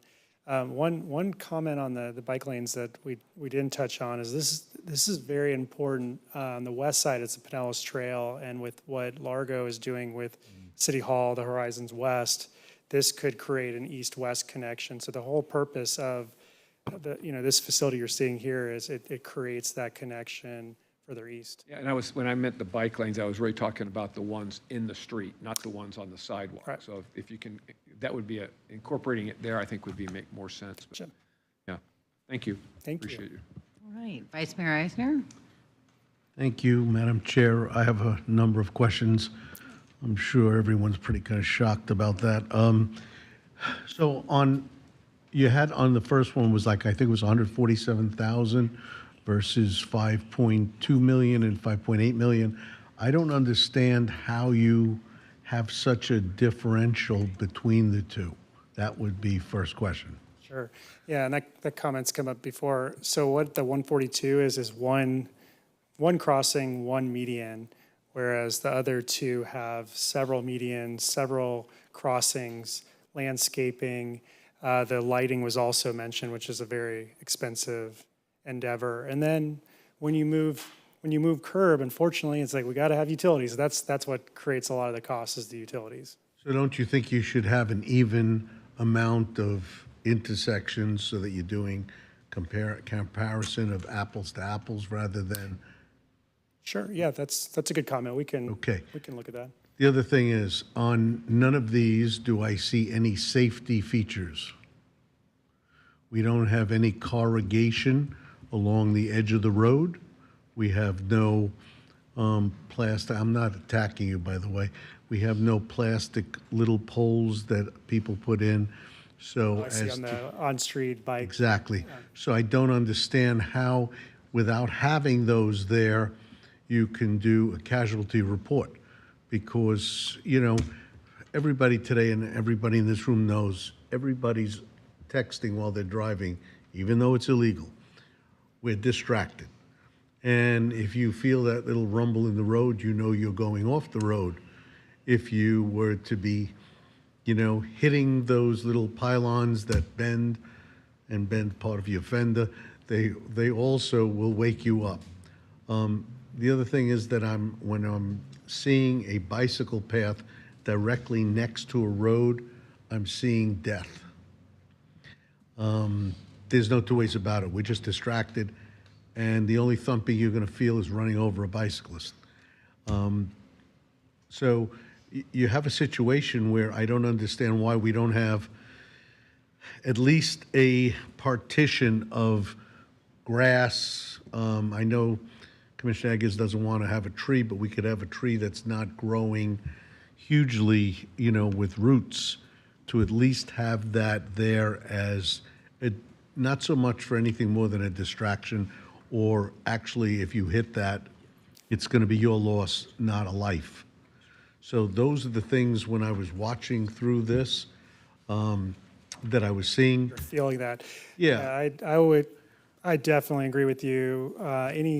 Any roadway over 25 miles per hour, we want some kind of separation. So I think you're spot on there. One of the things we run into is the maintenance we did look at an option of having a curb with a bike lane inset, and then it creates this maintenance issue of getting into that kind of 6-foot space. So that is one thing we talked about, but could explore further. Or even a curb. Yeah. I don't like curbs because if you're disabled, you need to be able to pull over. But it's also a protectant for you just driving off the road. You may damage your rim or your tire, but you won't damage a human. That can be replaced, human cannot. So I didn't know if those were things that would add so much to this, but also give you some safety-minded things, So that's all I have to say. Thank you. Great comments as always.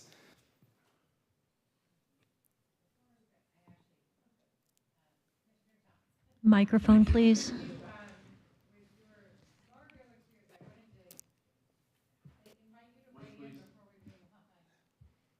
I appreciate that. One thing, if you haven't traveled that stretch of road, I appreciate Commissioner Scott mentioning this. I mean, quite literally from Almerton Road, like it's south of Almerton, it's a four-lane highway or four-lane road, and then it goes to 6 lanes at Almerton all the way to East Bay. And it just turns into a racetrack. I mean, it really does. I mean, the speeds go up tremendously. And again, that area is just full of kids all the way down. But it's, in particular, in front of the school, again, I think we have to take this a bite at a time. It's a big eat, but that whole section's dangerous. It really is. And I wanted to say that we've had since just this year, we've had a 3-person fatality just south of this area, and we had one of our crossing guards hit at 8th Avenue. So far, we're not doing great this year either. So just some extra oomph on that. Thank you. Yeah. Thank you so much. Mayor Freeney. Not that I want to follow the commissioner from Largo, but no, I'm just going to throw my 2 cents in. Obviously, I agree quick fixes are good since kids, are walking and biking there. But just B and C are both attractive modeling, and I'm not sure what the right one is. But as somebody who did that path all the time to and from work for years, I agree. I mean, it's just it is kind of like Wild Wild West and a speed zone. So these improvements I think would be fantastic. I mean, obviously it's a long-term vision, but I think would be great. All right. Thank you. Deputy Mayor Shelley. This is great research. I like scenario C because the parents I know that have kids that go to Mildred Helms are saying, I want something more than paint between my kids on their bicycle and the cars. Either one's great, and honestly, it should probably be 4 lanes all the way from Almerton to East Bay, if the funds are available. Thank you. All right, thank you. Anyone else? Commissioner Scheer. Thank you, Chair. Just first of all, I do not like the bicycle paths on the street, and not crazy about sharing or eliminating lanes, but in front of the school it might make a lot of sense. The one thing I do want to point out is that I'm not crazy about the landscaping at the crosswalk, because if we put hedges and trees in there, little kids will dart out and you don't see them behind that, and I'd rather see Visibility, yeah. Yeah, the visibility coming down there, and kids jump out, and if you don't see them come all the way across, or if they're standing in the middle, and they might pop out. And so I'd rather see something a hardscape there that's low. Kids are down low, so those are my 3 comments. But otherwise, I like the plans. Thank you. All right, thank you. I like them too. It was interesting to look at the 3 different scenarios, and when you look at the differences in what you get, I think scenarios B and C, considering everything, I think it would be well worth it. It was interesting. It looks like from the presentation that scenario C was the one that the community preferred. That's correct. That's correct. Any input on that, on the why behind that? And that It was definitely what a lot of y'all have talked about, that separation was key and not feeling safe. Back to Commissioner Eisner's comment on biking on street, those were the 2 main ones. Mm-hmm. Did you have any? You look like you were going to add something too. Oh, yeah, go for it. Similar. People felt definitely safer with that separation, having a wider sidewalk that accommodates more people. Yeah.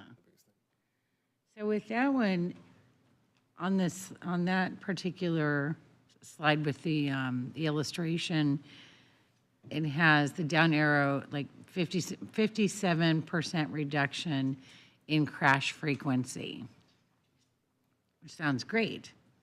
But a couple slides before that, on the one for scenario B, it says 67% reduction in fatal and injury crashes, and that's something a little different. So it's not a side-by-side comparison. Number one, what can you tell us about that? And number two, why wouldn't you have done a side-by-side comparison to help people with the decision? You are so savvy. I knew that question was going to come up. That should be on both slides. The B and C have the same, basically the same reduction in crash frequency as well as the same reduction in fatal and incapacitating injuries. So that 67 should be on this slide as well. Oh, okay. Very close on the reduction. It's really the travel speed that we saw that came down. So. Okay. Because there can be a crash that doesn't have a fatality or an injury. So it just sounded like it was two slightly different things. And They are, yeah. This is just fatal and injuries, and then this is total crashes. Yep. okay. You made me think harder on that one.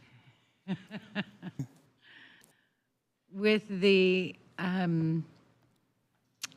let's see, the phased implementation. That's one of my favorite parts of this whole presentation because especially these days when budgets are getting tighter, you want to look at how can we move the ball forward in ways that, are fiscally responsible. And how can we achieve do some short-term benefits while we work on that long-term solution. And so I love how you've laid that out here. And the 0 to 2 years. So do you have, for your next steps pursuing funding for the next phase, have you figured out how much funding would be needed to check off everything or at least most of the quick wins? That's a good point. We have not separated. We could get to that number. I don't have that with me right now, but we could get to that quick wins. I'll definitely tell you it's much lighter than the ultimate 5 million plus that was shown. But yeah, we could get that. Mm-hmm. Okay, good. And there are things that could be done quickly for free, and certainly with partnership with the schools and with the city. And I don't know if you guys have a bicycle and pedestrian advisory committee for the city, the groups like that, like you said, the advocacy groups, as well as anything that's civic related. Everyone could be making a quick plan to get out there now and do something fun with the kids to promote that safety. Those are my favorite ones because they cost little or nothing, and they really can make a difference and get this moving forward very, very quickly. As far as, I don't want to go down the whole list at all, but it looks like you've got multiple departments or agencies that that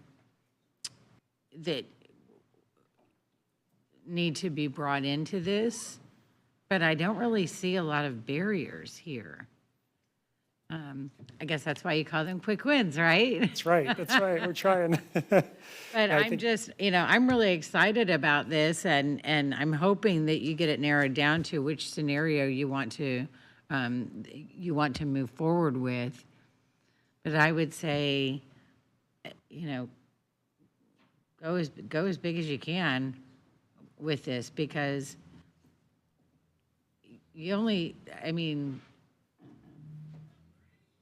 anything that's worth doing is worth doing well. That's an old quote from Walt Disney. And I really believe that when you look at these, especially with scenarios B and C, I see good in each one of those. But every element of that is worth something.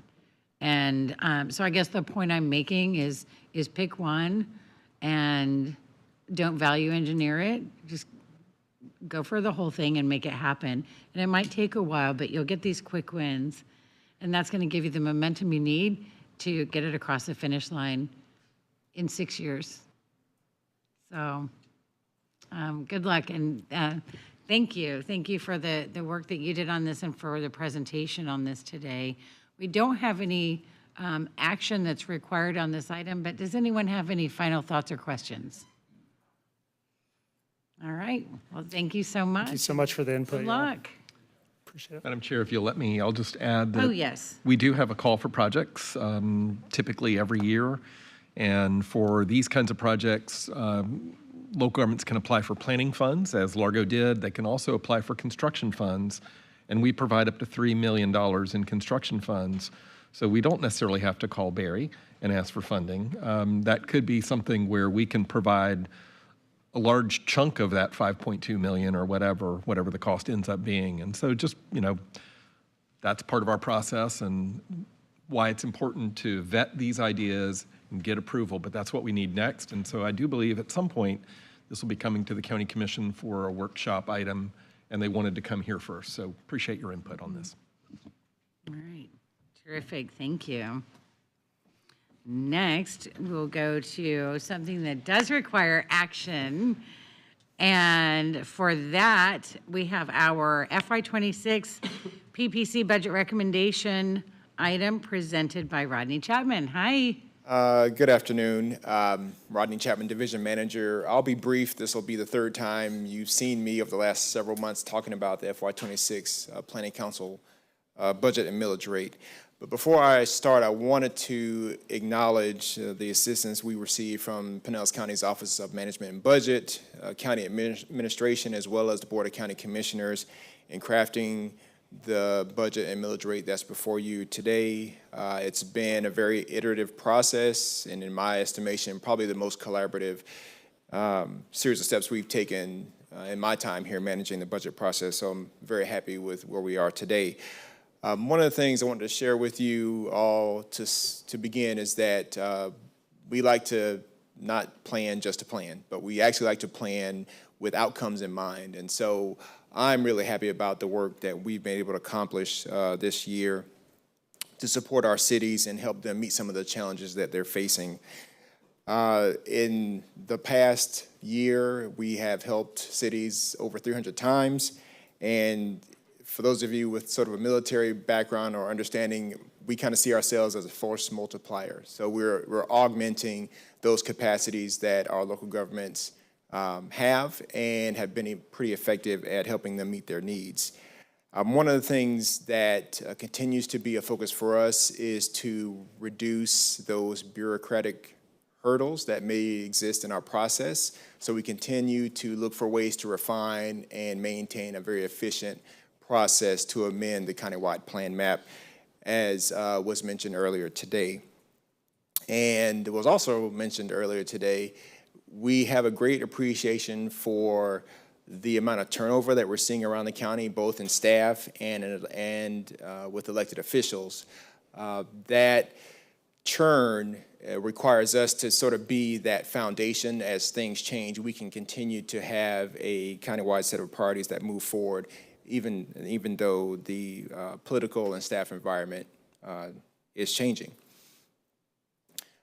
Just briefly, I wanted to highlight a few projects that we are working on during this fiscal year, and I think it's a good example of how we're able to telescope both at a countywide level and then drill down to one of our larger cities and then down to one of our smaller beach communities. So some of you may remember the extensive briefing I gave to you all at the March board work session on the multimodal impact fee ordinance. Again, that's a responsibility we've taken on at the request of Pinellas County to update the multimodal impact fee ordinance, which has been in place since 1986. We're rounding into the completion steps of phase 1, and we will quickly pivot into phase 2 here in the next few months.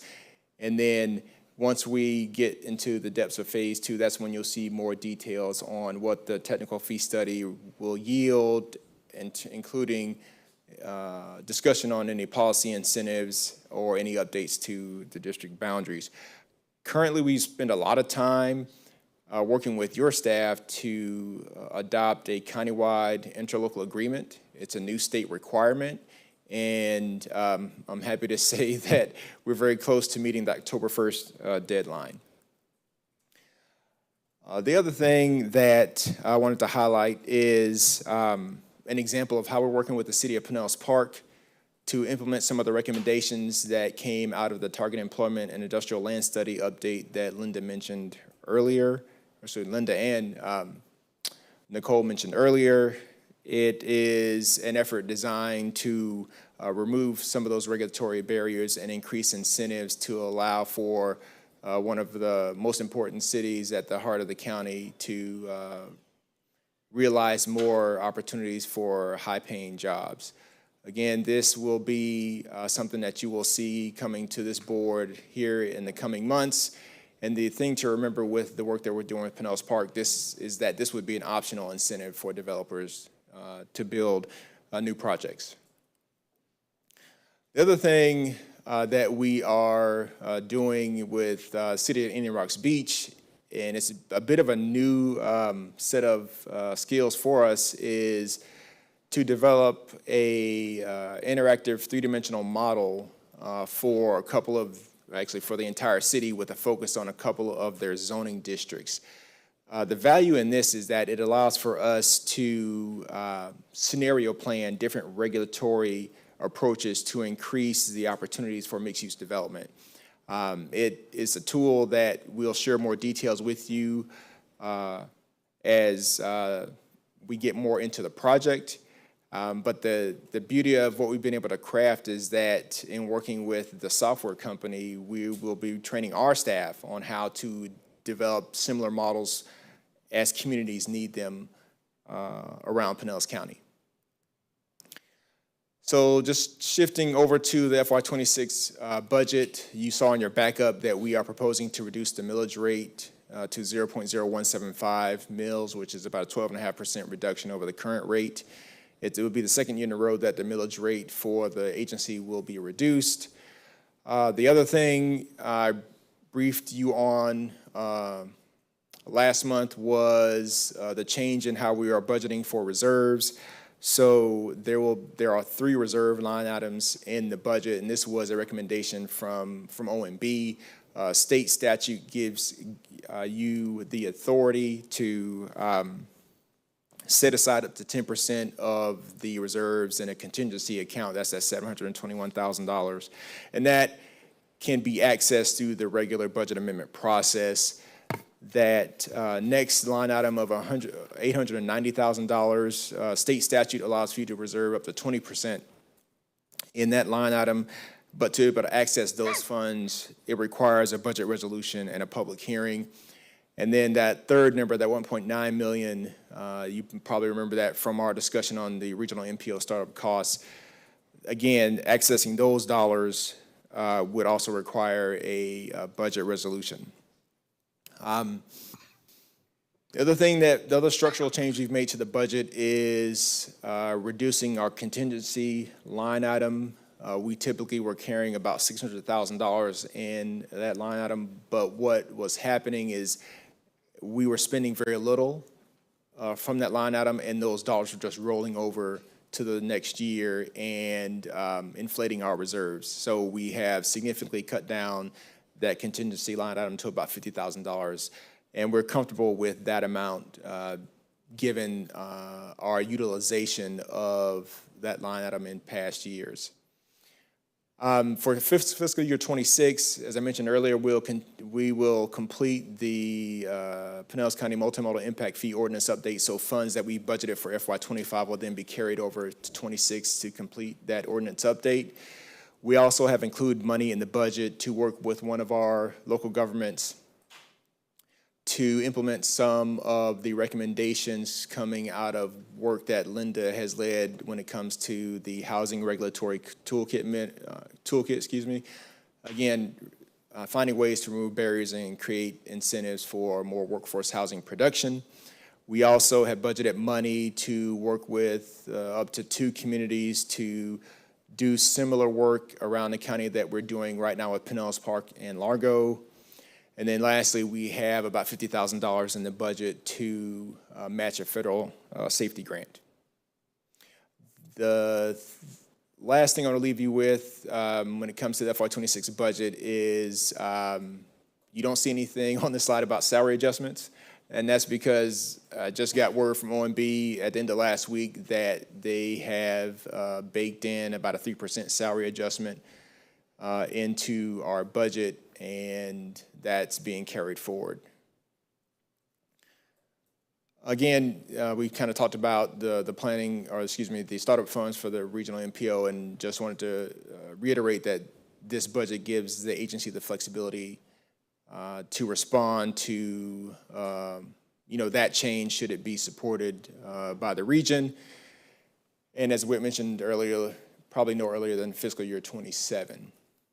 So, as I mentioned earlier, this concludes this board's role in the budget development process for fiscal year 26. We will transmit, after action today, we'll transmit a resolution and the budget tables to OMB, and the Board of County Commissioners will take action on the Planning Council budget at 2 public hearings in September. Any questions?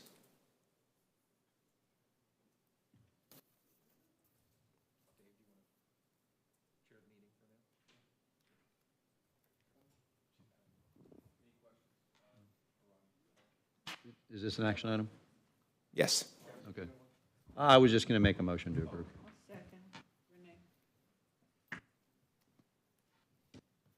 Okay, so we have a motion and a second. Any other discussion? All in favor, please say aye. Aye. Any opposed? For the record, there's no citizens to be heard on the budget item. Thank you. I saw your face and I knew it, I forgot. Thank you so much.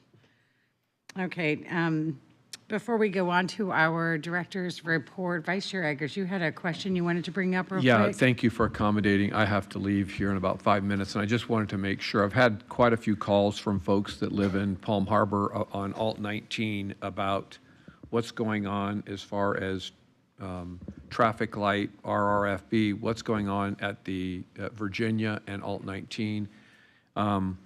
For years, we worked hard to get the community to buy into the idea that a roundabout was the right way to go, and we took a lot of heat for it, but I thought it was the right thing, and quite frankly, except David over here, just kidding, David, but we've had no complaints, and it's worked relatively well at that point. And then, of course, I'm on social media this weekend, and I find out that we're putting a light that we've argued against in favor of a roundabout. Now we're introducing a light just halfway between the roundabout and Tampa Road. And so there's been some confusion, and I was wondering if Brian Hunter might come forward and speak a little bit to the rationale behind what they're doing there, what we expect to see, how much technology we can bring to the table so that that light's not continuing on every single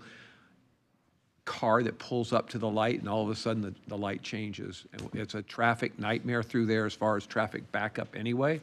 So anyway, your thoughts, and just for clarity in communication with our residents. Thank you. Yeah, so we looked at a traffic control device, whether it was a RFB, a traffic signal, or a roundabout at that intersection because of the school that's to the east of there. We have a lot of pedestrian traffic and activity. We would love to put a roundabout there. If you think about Tampa, or you at Alt 19 in Tampa, or Alt 19 in Florida, the roundabout works there because we had the Pinellas Trail on the west side, so we could shift that over to the left a little bit, and we had some extra right-of-way to play with there. When you go down to Virginia, there's a business that is on the northwest quadrant that is very close to the intersection. And if we were to acquire enough right-of-way to put in a roundabout there, we would take about 7 parking spots from that business. And in effect, we would have to buy the entire business and move them out of that location. And then if you try and shift a little bit to the west or east, it does look like there's some room there, but there's a driveway to a business that's right there on the northeast corner. The driveway would be abutting the inner approach to the roundabout, so we couldn't move it that way. So traffic signal is what we are proposing to put in there to provide safe pedestrian crossing, and we will definitely work with the county. I don't know if that's a county-maintained signal system on alternate 19, but we'll work with them to see if it is we can put in an interconnect type thing so that the light at Tampa is not out of sync with the new signal, so that if you're doing the speed limit, you get to flow right through there. And we'll also make sure that the sensors work appropriately and they're not changing it in any other, when one car is sitting there, make sure it waits an appropriate amount of time to hopefully get a couple. And we can always come back and take a look at a roundabout there and program it as a separate project. Sometimes when you get that project cost above $1 million, it just becomes really difficult and sometimes impossible for us to do as part of a resurfacing job to make those improvements. So. Appreciate the comment. I'm still having a hard time justifying to folks where we've spent, like I said, 3 or 4 years talking them into the roundabout, which, again, has been embraced pretty much by a lot of people. So, and I really think that just kind of, I've talked to our staff to make sure that the communication flow between you guys and us is clear, because last thing you like to hear about is on social media that something's coming.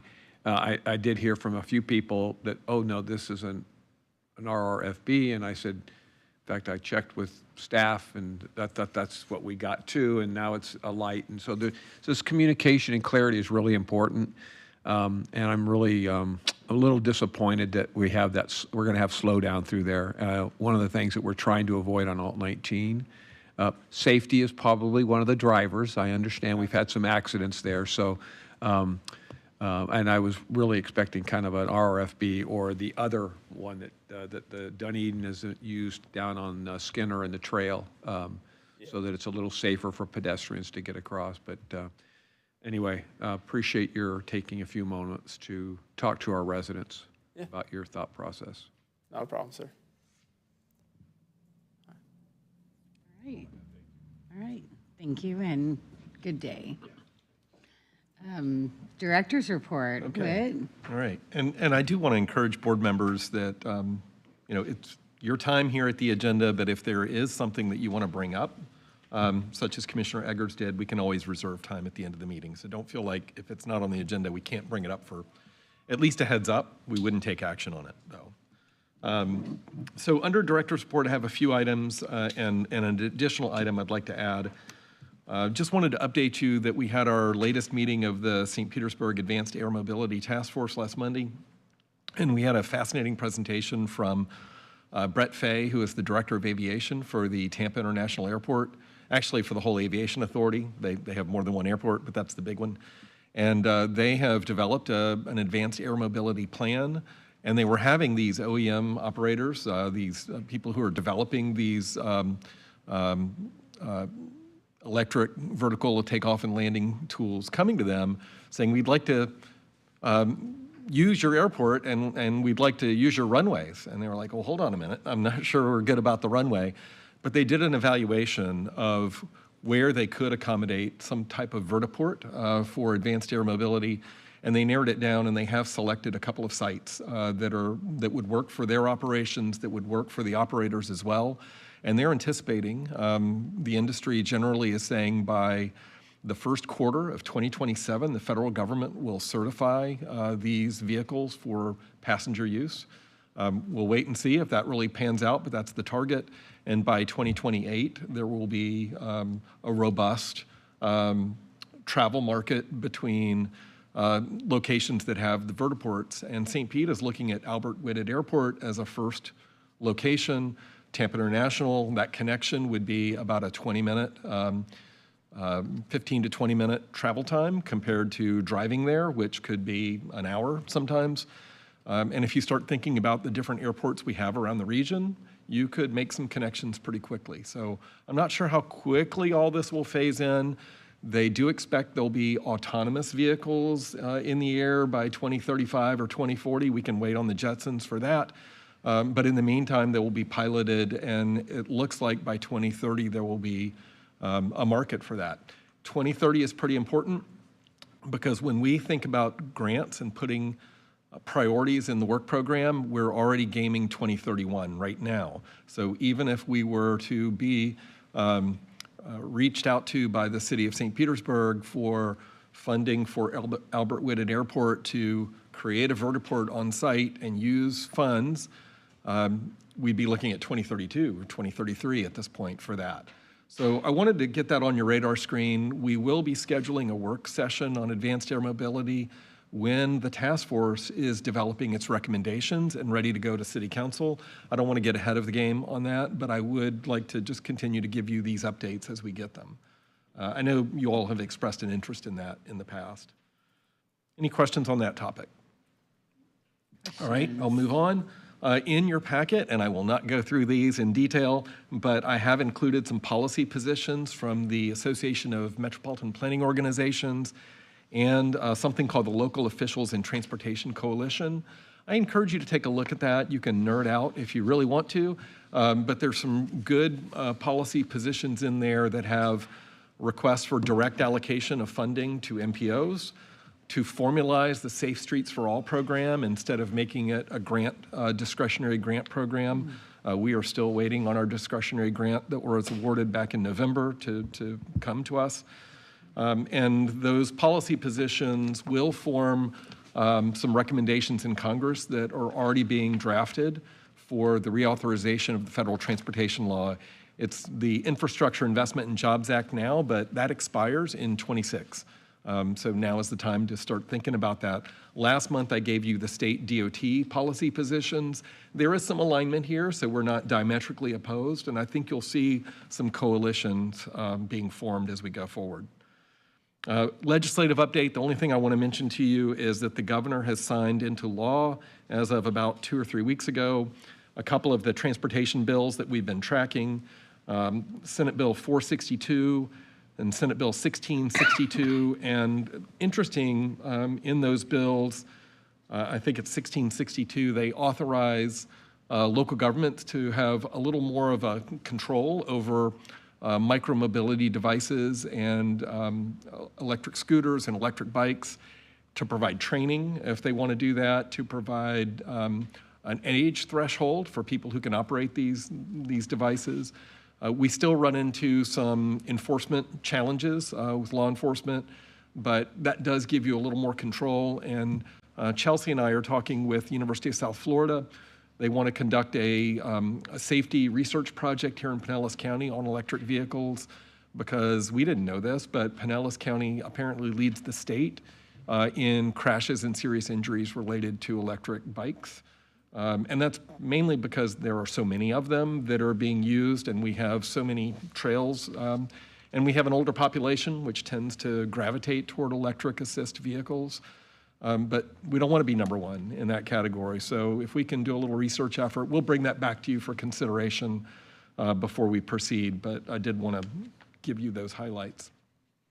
And then the last thing I'll mention, it's not on the agenda, but you have at your tables a save the date and a little explainer on what I'm going to use the acronym RIA. I keep hearing RIA. It's the Regional Infrastructure Accelerator Project. It's a grant that the city of Tampa was awarded, and they have selected a contractor. We met with that contractor 2 days ago, and it's somebody I've worked with since 1991, so I know this person really well.